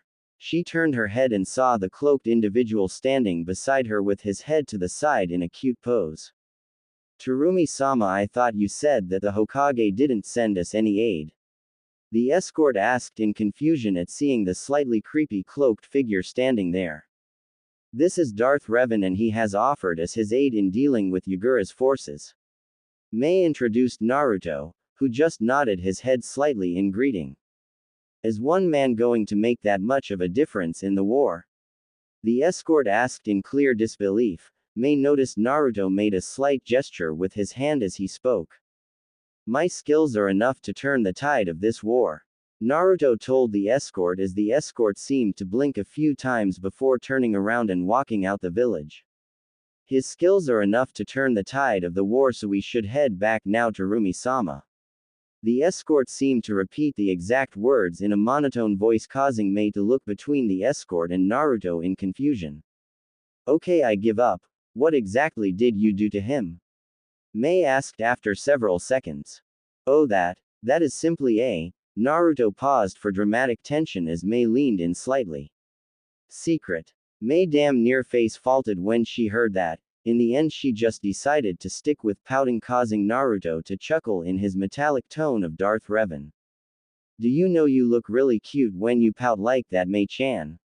He asked with a hidden grin, causing Mei to blush slightly before increasing her pace as she left Naruto behind. He payback's a bitch, Mei-chan.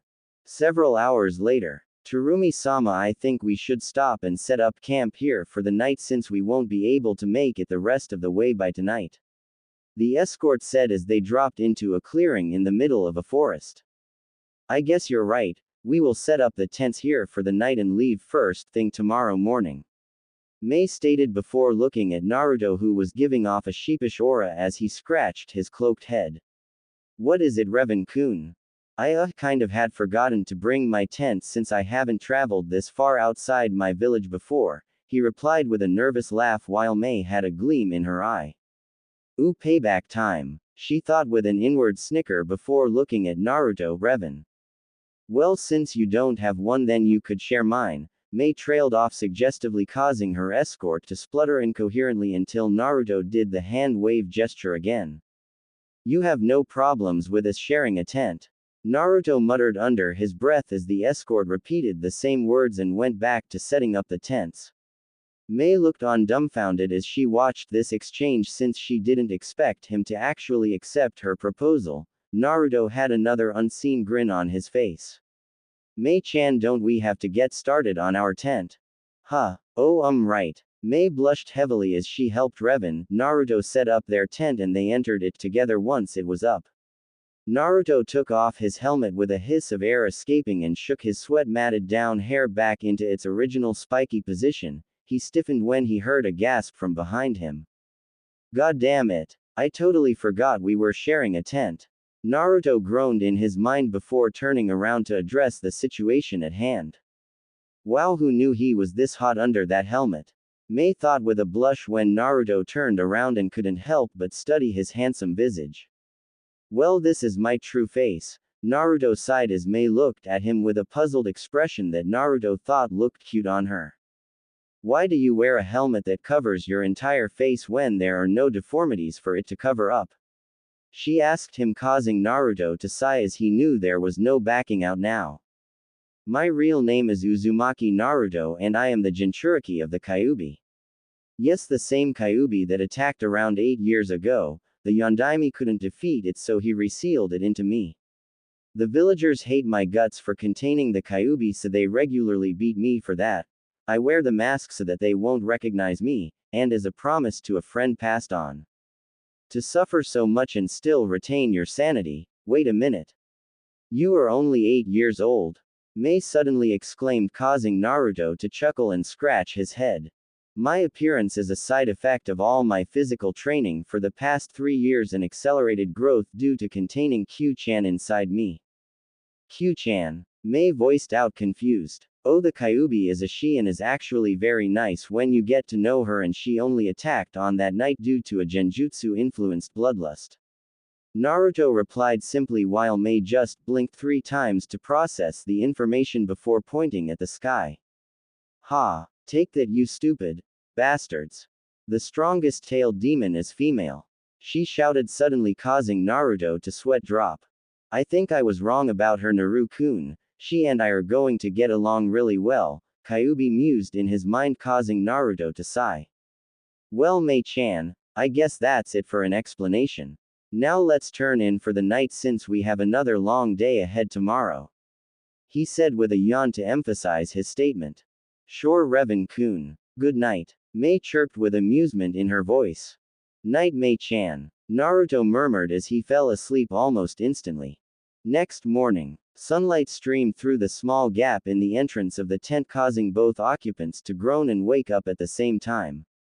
And they awoke in a rather interesting position. Mei had sometime during the night rolled on top of Naruto's sleeping form and snuggled into his chest while Naruto had one hand over her in a protective fashion. Their other hands were in more interesting circumstances. Mei's right hand had somehow wormed its beneath the waistband of the front of Naruto's pants while Naruto's right hand was beneath the waistband of the back of Mei's pants. After 3 awkward seconds of looking at their hands then each other, the hands were quickly retracted by their respective owners. I didn't mean for that to happen. Naruto blushed madly as he apologized whilst thinking. Damn, she has a soft yet firm. Me too, it must have happened when we were sleeping, Mei replied with a similar blush on her face whilst thinking. Dear Cammy, he's only 8 years old and I estimated that he is already 6 inches. Breakfast made for an awkward ordeal as the escort looked at the pair in confusion since whenever one of them caught the eye of the other, both would turn away immediately with blushes on their respective faces. After finishing their breakfast, Naruto and Mei agreed never to bring up that memory again, or at least in the presence of company. I believe that if we went by yesterday's pace, we would arrive in Mizu no Kuni, Land of Water, by mid-afternoon. The escort said as Mei and Naruto nodded in agreement before moving off in the direction of Kiri. Naruto was conversing with Kyuubi mentally about the so-called Sanbi no Yagura, the current leader of Kiri. Last I heard about the Sanbi was when Kushina overheard Minato discussing with his advisors about Kiri sealing the Sanbi into some baby by their leader at the time. Kyuubi growled at the thought of Kiri sealing the Sanbi just to be used as a weapon. Was the Sanbi attacking their village at that time? Naruto asked mentally as he continued moving despite the inner conversation he was having. That's the thing. Sanbi-chan was one of the gentlest of us all and wouldn't harm a living thing without good reason, yet the damn Mizukage at that time sealed her just to make a weapon for his village. Good thing he died soon after the sealing, the world doesn't need trash like that. She snarled in reply, causing Naruto to frown slightly. As someone who bears the similar burden of being a Jinchuriki, why did he suddenly start the bloodline purges out of the blue when it was obvious that bloodlines make the village stronger? The thought has been bugging me as well. There are 2 logical answers to that. 1. He has gone completely batshit insane. 2. Which is more likely, that someone is controlling or manipulating his actions. Kyuubi stated as Naruto seemed to believe it as well. Mid-afternoon. The group of 3 had just arrived at the location of the rebel base in Mizu no Kuni. The escort had left to perform other duties while Naruto just followed Mei as she walked towards the command center. She strode in through the swing doors with the aura of a leader around her as the people inside immediately snapped to attention and a man with an eye patch stepped forward. How was things here while I was gone, Ao? Mei asked the man. We are still holding our ground, Mei, but we won't be able to for much longer if we don't get reinforcements and supplies. By the way, who is he? Ao jerked his thumb in the direction of Naruto, who was leaning against a wall as he observed the 2 talk. His name is Darth Revan and he offered us his help despite his village turning us down. Revan, this is Ao. He's my second in command and an old friend of mine.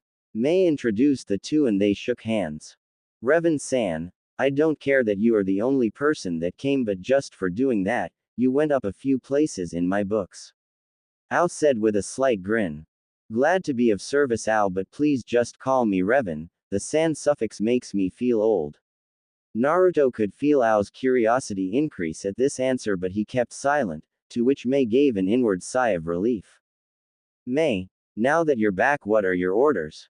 Ao asked as Mei looked at the tactical map on the mission table. Her eyes scanned the entire map in a minute. You said that one of our main problems is the lack of supplies for our troops, right? Mei looked at Ao for confirmation. to which he nodded yes in reply. Then this will be our next target, Shuryu Mainstream Village. It is situated next to the largest river in Mizu no Kuni and the grounds around it are used for farming, with that our issue with supplies will be solved. Unfortunately that piece of real estate is owned by our enemy, so we will have to take it by force. Sounds like my kind of job. Naruto grinned beneath his helmet as he walked over to the map and looked over it as well. There this narrow passageway. He pointed at a small path between two vertical cliff faces. The path was only wide enough for 8 men to walk side by side. If you can get your men to lure their men through this pathway, then I will handle the rest. What exactly could you accomplish by having my men run through a narrow corridor with the enemy directly behind them? Mei asked suspiciously. Why, I'm going to wipe out their entire force. Naruto replied, simply causing everyone in the room to look at him as if he were crazy. Just trust me, I know what I'm doing. Alright, I'll trust you. Mei said after a few seconds. Ow, I want 3 Junin teams briefed on this mission and tell them to respond to Darth Revan's orders. Are you sure, Mei? Ao asked, but the look Mei had when she looked at him sent a shiver up his spine. Ow, shut up or I'll kill you. She replied with a sickly sweet smile on her face. Yes ma'am, I'll go round them up right away. Ao hurried off as he muttered under his breath. What did I say? I'll prove that your trust in me isn't misplaced, Mei-chan. Naruto promised as he and Mei left the room. It better not be or I will melt your balls off, Naru-kun. Mei answered in the same sickly sweet tone she used with Ao as a shiver went up Naruto's spine as well. Meanwhile in Konoha, Mikoto sighed as she watched her son arrive home after the academy only to head to their clan's training grounds immediately afterward. Once he had recovered from his ordeal, Sasuke had turned from the happy kid he was into an ego-driven brat that only lived to serve the purpose of killing his brother and avenging the clan. Instead of a cheerful greeting and a hug when he returned home, all she got now was a grunt that signified that he was heading to the training grounds. I want my baby boy back, Mikoto thought in sadness. I wonder how Naruto-kun is doing. Will he ever forgive me for not helping him despite the fact that I was his mother's best friend? A knock on the door interrupted her train of thoughts. She opened the door and sighed inwardly. It was another ninja that was trying to ask her out on a date. Why couldn't they take a hint and stop bothering her? Mikoto-sama, my name is Mizuki and I was wondering if you wanted to get some dinner with me. The silver-haired Chunin instructor asked. Mizuki-san, how many times have I told you that I am not interested and that I am still recovering mentally from the massacre of my clan by my son? Mikoto placed emphasis on the last word. She was tired of this guy since he had asked her out around 4 times in the past month. She closed the door in his face as she went back into the house to make dinner as she knew Sasuke would stride back into the house around evening and demand food. How dare that bitch turn down my offer not once but 4 times in the past month. Mizuki fumed mentally as he walked back to his apartment before an idea popped into his head. He, just you wait, Mikoto-chan. Soon you will be mine. Mizuki started to whistle happily as he increased his pace back home since he needed time to draft the speech he was going to give the council. Back in Rebel Base, Naruto stood with his arms crossed as he observed the 9 bloodline-wielding Junin standing in front of him, all of which were staring at the imposing figure of the black and red armored individual who was to be their mission leader. As you have been briefed by Ao, my name is Darth Revan. You have been told to follow my orders and I want any of you who are unsatisfied to voice it out right now. Naruto's metallic voice rang out through the room. Hell yeah, I got a problem. Why do we have to follow your orders? You just popped out of nowhere and we don't even know what abilities you have. A recently promoted Junin shouted. Naruto noted he had the distinct characteristics of the Hazuka family. Naruto merely raised his hand in a choking motion and the Junin immediately felt his windpipe start to constrict. He grasped at his throat as if trying to pry off the invisible hands around his neck. Just as he was about to pass out, Naruto dropped his hand and the guy fell onto the floor gasping for air like a half-drowned man. Anybody else want to question me? He asked darkly as the rest of the Junins shook their head quickly, clearly not wanting to experience whatever he had used on the rookie. Excellent. I believe you have been briefed on the plan, so I expect to see you all up and ready by the time the sun is rising. The gathered Junins dispersed to begin their mission preparations, leaving Naruto with the still recovering rookie. Naruto sighed softly as the guy flinched when he had placed a hand on his shoulder and hauled him to his feet. What's your name? Naruto asked simply. Hazuka Kenjutsu, sir. Kenjutsu added as an afterthought. You don't have to call me that when we aren't on the battlefield, Ken. Mind if I call you that? Naruto asked the bewildered Kenjutsu. Not really. My fellow shinobi call me that all the time, Kenjutsu replied in confusion. One moment he is all scary, then the next he is all buddy like, what the hell? Listen, Ken, what I did to you was just my way of making sure that everyone stayed in line. Your reasons were solid and would normally apply, but I am not normal. Naruto explained as he walked Kenjutsu through the base to his room. Tomorrow's mission isn't going to be easy, and I am not going to say that it is, so I have to make sure there will be no insubordination before the actual mission occurs. This way I prevent unnecessary deaths on the mission due to conflicting orders. Do you understand where I am coming from? I guess I actually do understand now that you explained it. Kenjutsu stopped just outside his room and faced Naruto and held out a hand. Looking forward to what else you can do, Revan, and I guess I'm sorry about earlier. No need to apologize, Ken. You were just doing what any rational ninja would do in that situation, but as I said before, I'm not normal. Naruto chuckled as he walked off, leaving an amused Kenjutsu standing in the doorway to his room. My gut is telling me that he is going to be the one who changes the tide of this war and that he is destined for great things, Kenjutsu whispered as he walked back into his room and locked the door behind and plopped down onto his makeshift bed.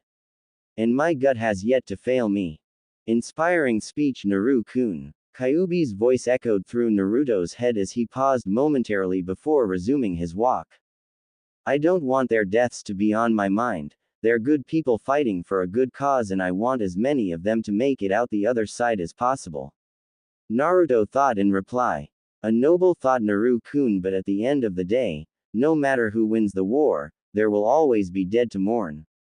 Kyuubi reminded him. I know, Q-chan, that's why I'm making it my duty to end this war as fast as possible. War brings nothing but loss, and loss leads to pain. Pain leads to anger, and anger leads to hate. And those feelings are what lead to people straying down the dark path. For the force is neither light nor dark, as it is the person who decides which path they choose to take. Quoting your old sensei now, Naru-kun. Next thing you know, you will be teaching your own apprentice. Kyuubi joked as she tried to lighten the mood. The only people I will ever teach would be my own children. Naruto snorted as he finally reached his room and unlocked the door before entering and relocking it behind him. Kyuubi blushed as she imagined her as the mother of Naruto's kids. The image of her and Naruto chasing around blonde and redheads appeared in her head. For that moment in time, Kyuubi would trade anything in her possession, including her demon powers, just to make the image a reality, but alas, the image faded into the back of her mind as she found herself still in the mindscape. Q-chan, you there? Naruto's voice broke her out of her depressing thoughts as she faked a yawn to cover up her lapse in attention. Sorry, Naru-kun, but I'm feeling tired, so why don't we both get some sleep since you have a mission to lead early tomorrow morning anyway? I guess so, Naruto thought as he turned off the light and lay down on his bed. Night, Q-chan. Good night, Naru-kun. Kyuubi replied, but still couldn't help but wish that she was curled up next to him instead of within him. Naruto had met up with the 9 Junin assault group at the entrance of the base before the sun had even risen. He looked at each in turn before his gaze landed on Kenjutsu. Alright team, this will not be your typical mission. We are a group of 10 heading towards an enemy outpost that would most likely have 10 times the amount of men that we do. However, you guys have been briefed on the plan. You just have to concentrate on luring them into the passageway and I'll take it from there. Naruto paused as he looked over the gathered Junin again. I want each one of us to make it out of there in one piece if possible, no stupid heroics or any of that glory bullshit. Understand? Hi Taicho. Captain, they chorused as one, causing Naruto to smile slightly under his helmet. He turned around and vanished in a blur which was quickly followed by 9 other blurs. After an hour of continuous running, the group finally arrived at the outskirts of Shuryu village. Naruto expanded his force awareness and could sense a rather significant amount of troops in there. He pulled out a piece of paper with the layout of the village on it. This is the barracks where most of their forces will be concentrated. Naruto pointed to a rectangular gray block that was situated in the middle of the village. Once we start raising hell, expect a lot of enemy troops to start pouring out of this building. Your job is to lead them through the passageway and get out of there as soon as possible.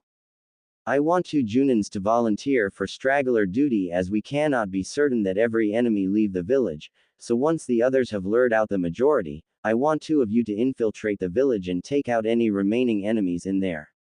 Naruto saw Kenjutsu and another Junin raise their hands. Ah Ken, I expected that from you. What's your name? Ryusui Heiase Taicho. Heiase shook Naruto's outstretched hand. My Kekkei Genkei allows me to literally bend water to my will. Interesting ability Heiase. Alright, both you and Ken are on straggler duty. I want both of you to cover each other's flanks, the rest of us will move to assist you once our plan is accomplished. Naruto said and used his hand to signal for them to move out. Kaden. Gukaku no Jutsu. Fire release. Grand fireball technique. Several of the Junins shouted as huge balls of fire slammed into random points of the village as Naruto watched from his perch in a nearby tree. Perhaps I should have reminded them that we want this place in one piece, Naruto mused aloud as he watched a gigantic water dragon smash into a building and collapsing it. As predicted by Naruto, enemy troops started pouring out of the barracks and into the streets. Jutsus, kunais and shurikens were flying through the air as both sides struggled to get the advantage. Suddenly the rebels started to pull back towards the narrow pathway. Upon seeing their enemy fleeing, Yagura's forces roared in victory and began to chase the fleeing rebels through the passage. Guess that's my cue, Naruto thought as he held out both his hands and started to push them together and downwards at the same time. Sweat started to drip down his face as he struggled with some unseen forces and continued to try and push his hands together. The rebels had made it out the other side of the passageway when they heard a loud rumbling sound coming from behind them. They turned around only to see the most amazing thing in their lives. The vertical cliff faces had started to crumble and eventually started an avalanche that buried the entire group of advancing enemy forces. Naruto was panting heavily as he slumped back against the trunk of the tree he was in. He grinned as he saw what he had accomplished.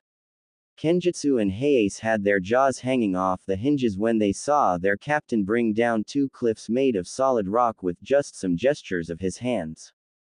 What the hell is he? Heiase asked in awe before he was slapped on the back of his head by Kenjutsu. Ouch. What the hell, man? No idea what the hell he is, but I'm just glad he's on our side. Now, in case you have forgotten, we have a job to do. Kenjutsu grinned with his shark-like teeth as he jumped over the fence while drawing his katana at the same time. Heiase sighed before he jumped over the fence as well. He landed on the opposite side and saw Kenjutsu already rushing towards the barracks. Wait for me, you moron! Heiase shouted as he took off after Kenjutsu, who had already decapitated the poor fool who thought it was safe to stick his head out the barracks door. He saw another Chunin heading for Kenjutsu's back as he was too occupied fighting with another Junin. Heiase quickly summoned water from a nearby puddle and launched it in the form of a spear right through the Chunin's chest. A few minutes later, Naruto and the rest of the Junin sweat dropped in unison when they returned to the village to find Kenjutsu sitting on a pile of dead enemies while sipping from his water bottle. I see you guys handled it perfectly well without our help, Naruto deadpanned as he surveyed the area, a few buildings destroyed by the surprise attack but nothing too serious. He then looked at his team to see if any of them required medical treatment. Kenjutsu and Heiase were fine while the rest only had shallow cuts and slightly singed clothes. Great job, guys. Looks like we managed to secure a victory without losing any men today. Naruto congratulated them. That's great and all, but mind telling us how you managed to bring down 2 cliffs just by gesturing with your hands? Kenjutsu asked, causing Naruto to blink and look around at the curious faces. It's simple. He waited until the Junins were starting to lean slightly. It's my bloodline. Cue multiple face faults at the simplistic answer as Kenjutsu jumped back to his feet immediately and pointed a finger at Naruto. You expect me to believe there is a bloodline out there that allows you to do that kind of shit? Yes. Naruto replied, simply causing everyone to sweat drop. Now if you guys are done interrogating me, we have to inform Mei about our victory here. Rebel Command Center. Mei-sama. Mei-sama. We just received a letter from Revan that they had successfully captured Shuryu village without losing any of our own forces while the enemy had lost their entire force stationed there. A Chunin announced after bursting into the command room. That's excellent news. Ow. I want as many available troops as possible to go and occupy Shuryu village as soon as possible. Someone write a reply that states I want Revan back here immediately. Mei shouted out orders as everyone scrambled to comply. I knew I made the right choice in trusting you, Naruto-kun. Hopefully with you helping us we might be able to win this war. She thought to herself. Shuryu village. Naruto read the letter that had arrived seconds ago via Carrier Hawk. He turned back to the group of Junin to address them. It has been great working with you guys, sorry, and girl, for this mission, but it looks like I have been recalled to base. Your orders are to remain here until reinforcements arrive to properly secure the village, so I guess I'll see you around. Naruto took turns shaking each of their hands while the only female of the group gave him a hug and peck on his helmet's cheek, causing the guys to snicker. Naruto gave them one last nod before dashing off in the direction of the base. He grinned suddenly at the memories of his dispelled clone. Clone's memories. As soon as the original Naruto had left the village, a shadow slowly inched away from its hiding spot before trying to make a break for it. The shadow was revealed to be an enemy Chunin that had somehow managed to evade detection. He ran as fast as possible to warn his cage about what happened. Unfortunately for him, Naruto had sensed him easily and created a cage bushin to intercept him, which resulted in the Chunin skidding to a halt when he saw the imposing figure of Darth Revan in front of him. How are you here? I saw you leave in the other direction. The man exclaimed in fright as he tried to look for a possible way out. Revan merely held out his hand with a grasping motion, causing the Chunin to suddenly start floating off the forest floor. The man panicked as he struggled to break free of the force grasp. How are you doing this? The man shouted in fear as he failed to break free. It won't matter to you since you won't be alive long enough to tell anyone. Now you will tell me everything you know about Yagura's forces. Naruto growled as the man suddenly laughed. Ha ha ha. And what makes you think I will tell you that? You will tell me everything you know about Yagura's forces. Naruto pushed as much force power as possible into his suggestion. I will tell you everything I know about Yagura's forces. The man's will broke under Naruto's control over the force. Flashback no Jutsu Kai. Apparently the Chunin had a lot of information regarding Yagura's forces, from troop number to the deployment schedule for the coming week. This information would be vital for planning ambushes as well as making plans for the future. Naruto had granted the man a quick death by snapping his neck.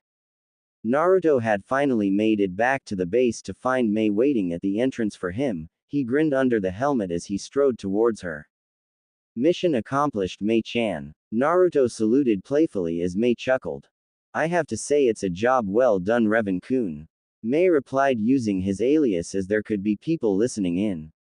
Do you have anything you wish to report? As a matter of fact, how would you like to know the deployment schedule for Yagura's forces for the coming week? Naruto asked with an unseen grin as Mei's eyes widened comically at that statement. Why you managed to acquire that kind of sensitive information? She asked in disbelief, causing Naruto to roll his eyes behind his helmet. Do not underestimate the power of the Force. Naruto quoted his deceased master. Is that what your bloodline is called? Mei tried to prod him for information. Naruto decided to place some trust in her as she did with him. Not really. My bloodline has yet to be named, for I am the first person to manifest it. My bloodline allows me to tap into the natural energy of the planet, and no, it is not chakra. Naruto explained as best as he could. From my understanding, chakra is a mutated form of the force. Chakra is a mixture of physical and spiritual energy that are generated within the body of living things. However, the force is the energy of the universe. It surrounds everything and binds us together, from plants to humans to the very planet itself. The way you describe it makes it seem like you can do anything with it. May concluded from the explanation. Well, not everything, but almost nothing is impossible when you are a master of the force, which I am only an adept at it. Naruto sighed as he reminded himself that he had more training to do. Interesting. Now what was it about Yagura's deployment plans? May shifted the conversation back on track. Well, I do know he is planning a few strike runs here and there, mostly to trick you into keeping your forces thinned out. However, his real plan is to lead his entire army to march on this very base. Naruto drew on a piece of map of Mizu no Kuni, circling the places he had pointed out. That means, May paled as she realized what would happen if Yagura were to lead his army straight for their base. Yes, it means he is going to end this war with one final decisive strike. He still thinks that he has the element of surprise that is something we can use to our advantage. Naruto said as he tapped his chin repeatedly. Shouldn't I recall all our forces to the base in this case? May asked in concern. Definitely not. That would just tip him off that we know what he's planning. Naruto trailed off as he examined the map further. This open plain between the two forces, yes, that would work perfectly. What is it? Do you have a plan? May asked as she looked at the map as well. Not only do I have a plan, but this plan is going to turn the tide of this war, if not end it. Naruto waved his hands excitedly. Then I expect you to have the details of this so-called plan ironed out by tomorrow, so you can debrief the entire base on what course of action you want us to take. May told him. It will be done by tomorrow morning, May-chan. Naruto rolled up the map and sealed it into a storage seal on the inner side of his cloak. Good. I have some routine checkups to perform now. Would you be interested in joining me? May asked with a slight blush. Who in the right mind would decline an invitation to spend time with such a beautiful woman? Naruto smirked when he saw May's blush increase in intensity. The first stop is the canteen to grab something to eat, and we will make our way from there. May said once she had her blush under control again. Naruto nodded his consent as he walked side by side with her to the mess hall. He heard snatches of conversation along the way. Hey, see that armored guy beside our leader? A Chunin nudged his friend walking beside him. Of course I do. What's the matter? I heard that he was the leader of the 10-man team that had secured an enemy outpost and wiped out the entire force stationed there without losing any men. No way. That's the guy that I've been hearing about. I won't want to get on his bad side. I heard he had almost killed a Junin without even touching him. I agree, man. I heard the rumors that said he managed to collapse 2 cliffs just by making hand gestures. Seems like someone is becoming quite the star around here. May whispered so other people wouldn't overhear. What can I say? When I do something, I do it to the best of my ability. Naruto shrugged his shoulders uncaringly as they continued walking. Oh really? Tell me, Revan-kun, does that motto apply to the bedroom as well? May cooed seductively. Wouldn't you like to know, May-chan? Naruto countered instantly, causing May's brain to run through several scenarios that left her panties slightly damp. Naruto had a small grin under his helmet that he had finally gotten the last say against the auburn-haired female beside him. Konoha's council chambers. Mizuki, you better have a good reason for asking us to gather here today, or it's going to be your head on a platter. A fat merchant grunted as he plopped down into his seat. I agree with him, and why isn't the Hokage here? Hyuga Hiyashi sat with his arms crossed as his pupilless eyes gazed upon the form of Mizuki standing in the middle of the chamber. I apologize, esteemed members of the council, for gathering you here today, but I assure you that it is for the betterment of Konoha. And as for why Hokage-sama isn't here, that is because this meeting does not require his presence, so I did not want to distract him from his work. Mizuki grinned inwardly as the council members seemed to settle down after his explanation. So for what purpose have you called us here for, boy?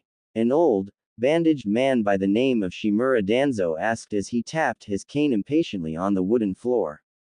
Dear council members, I am sure all of you remember the night we lost the majority of the Uchiha clan to Uchiha Itachi's rampage. Mizuki began as a murmur broke out through the chamber. I believe that we may begin the restoration of the great Uchiha clan faster than we had imagined. Please elaborate on what you mean by that, Mizuki-san. Akamichi Shuza inquired politely. Since Sasuke-san is still not of the correct age to begin repopulating the Uchiha clan, I suggest we start with Mikoto-sama first, as she is still of the prime age to give birth. Mizuki replied, which immediately caused Inuzuka-sum to burst out of her seat. How dare you try and make my friend a breeding factory for a clan of thieves? Sum shouted in outrage, barely controlling herself from tearing the man into tiny shreds. Inuzuka-sama, I didn't mean it like that. Mizuki stammered slightly as he didn't know that Mikoto had a friend on the council. Then tell me exactly what you meant when you said that. Sum snarled but had sat back down in her chair, causing Mizuki to let out a mental sigh of relief. I meant that she should remarry soon and have kids. That way we can ensure that the Sharingan does not die out completely should anything happen to either Mikoto-sama or Sasuke-san. Mizuki said. And who exactly is she to marry, huh? You. Sum growled lowly as if him to try anything funny. If she does not find anyone to marry by the end of the coming week, then why shouldn't I marry her? Mizuki countered the statement, causing more discussion among the council members. Troublesome, if she were to find someone else to marry before then. Nara Shikaku asked before Sum had another outburst. Then she would bear that man's children and marry him, simple as that. Mizuki replied a little unsurely this time. Shall we pass a vote on this then? Mitoman Homura asked. The Inuzukas do not accept such a ridiculous request. Sum growled. The Nara clan also object this request. Shikaku said in a bored tone. The Akamichi clan does not support your decision. Shuza said. The Hyuga clan does not support this request.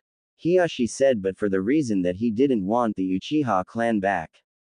The Yamanaka clan objects as well. Inoichi said. The Aburame clan does not support this request. Shibi said in his usual monotone voice. In the end, only these 6 clan heads had opposed the request while the remaining 9 council members approved it, leading to a grinning Mizuki as his plan was accomplished. I can't believe those old farts on the council approved of that absurd request. Sum shouted as she threw her hands into the air in frustration. Troublesome, but there isn't anything we can do except give her a heads up regarding the matter. Shikaku sighed as he placed his head back on the table. Shikaku has a point, Sum. Who knows, Mikoto might actually find someone by the end of next week. Shuza suggested. Unlikely, but you may be right. I guess I'm heading to Miko-chan's home to warn her first. Sum walked out of the council chambers and made her way towards the Uchiha district. Uchiha household. Mikoto was cleaning up after lunch when she heard someone knocking on her front door. She mentally prayed that it wasn't that annoying Mizuki again. She dried her hands on a nearby towel before heading to the door and opening it slowly to reveal Sum standing at her doorstep. Sum-chan. This is a surprise, what are you doing here? Mikoto smiled slightly, but that disappeared when she noticed the frown on her friend's face. Is something wrong? Miko-chan, I believe this conversation would be better suited within your home. Sum told her as Mikoto quickly invited her in and locked the door behind them. What's bothering you, Sum-chan? Mikoto asked once the pair had sat down on the sofas in the living room.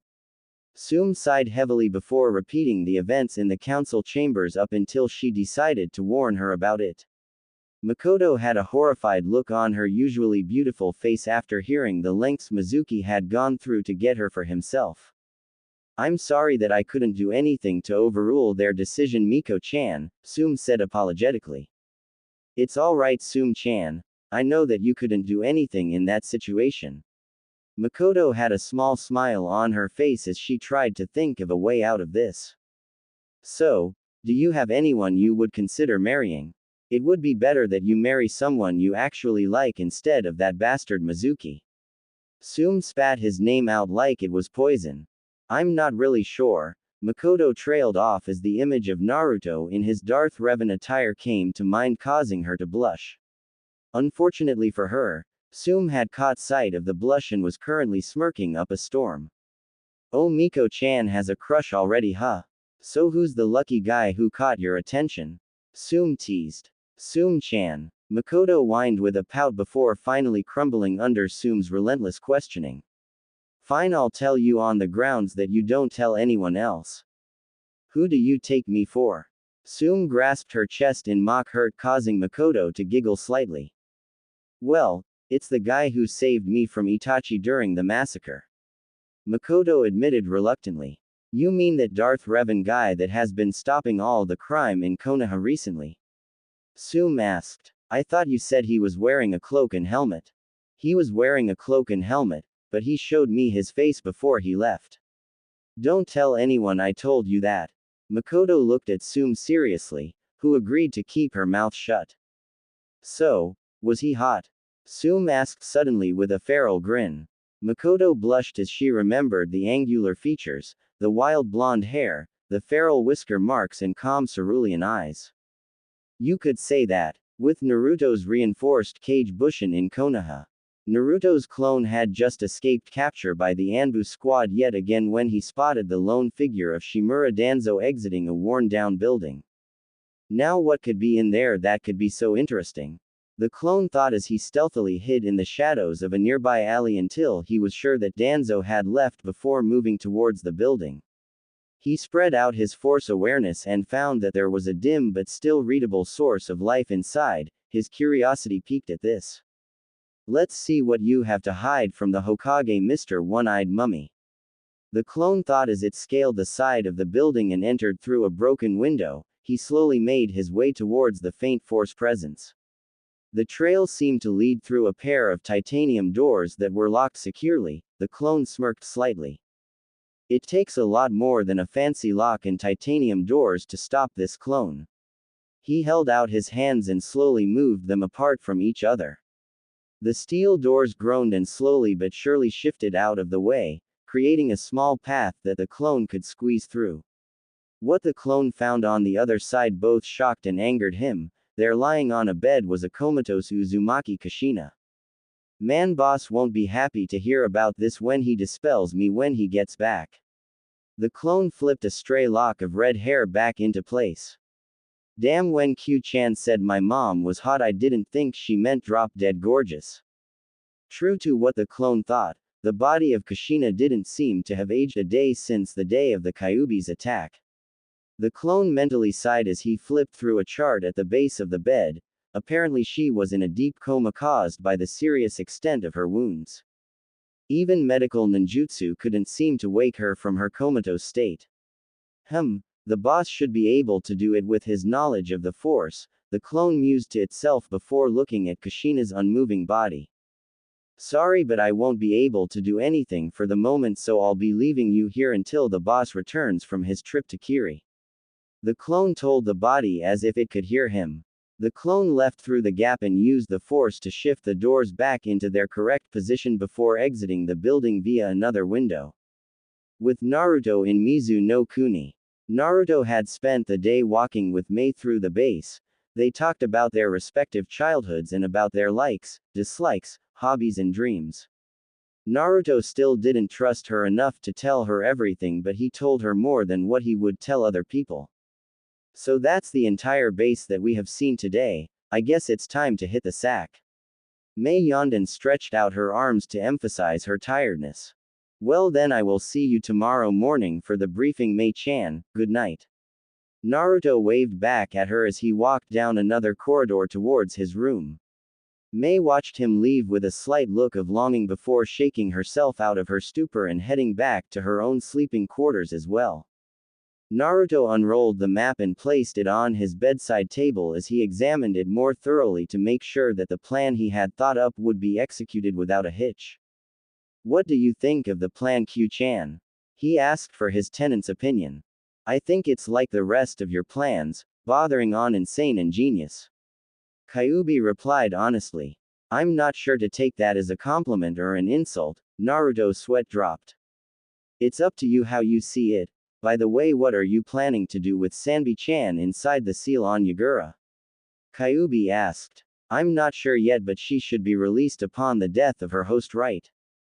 Since her seal isn't the Shiki Fujin, so releasing her from it shouldn't be too much of a hassle." Naruto sighed as he tried to determine how Yagura fought. It would be obvious that he would be proficient in water ninjutsu since they are in Mizu no Kuni, but did he use taijutsu as well or any form of weaponry? Naruto knew that Yagura was able to fully control the Sanbi and take on her beast form during a battle, which would be problematic. "I guess I will have to rely on my skills in both the force as well as chakra to keep me alive during the battle," Naruto thought as he finalized his plans before turning in for the night. Next morning, Naruto stood beside Mei as she addressed the entire base of rebels. He noticed that Kenjutsu and Heiase were part of the crowd, so that means Shuryu village was now secured. "Rebels of Kiri, we have been fighting Yagura for the past year and a half now, as he believed that people with bloodlines should be killed. We have seen our fair share of both victory and defeat, but a major event is going to take place that will decide the winner and loser of this war. I now leave you with Darth Revan, as he is the one who came by the information as well as thought up a plan to counter it." Mei gave him a nod as she stepped down from the podium.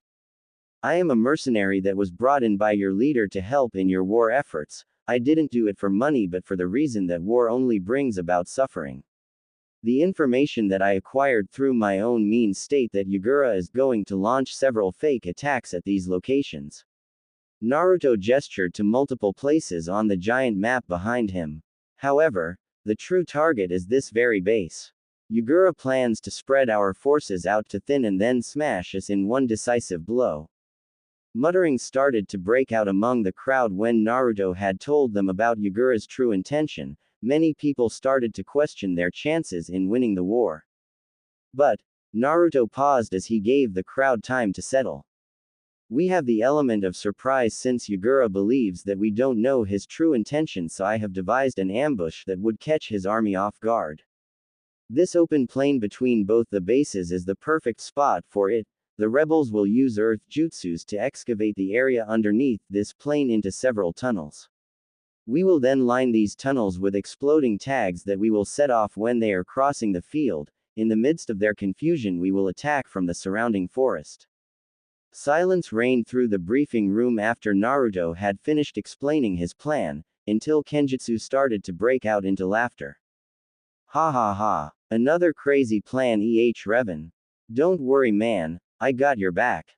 You have my support as well, Revan." Heiase added as Naruto gave them a nod of acknowledgement. "You can count on us as well, Revan Taicho." The group of Junin he had lead chorused as the rest of the crowd roared their approval of the plan. Naruto sighed in relief as he believed the most difficult part of the plan was getting the rebels to actually go along with his plan. He saw that Mei and Aower gave him nods of approval. He smiled under his helmet as he walked over to them.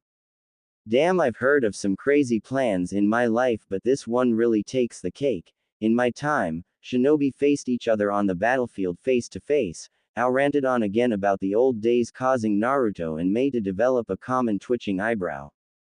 "Ow, shut up or we'll kill you," they both said in unison with the same sickly sweet voice and smile, though you couldn't see Naruto's as he had his helmet on.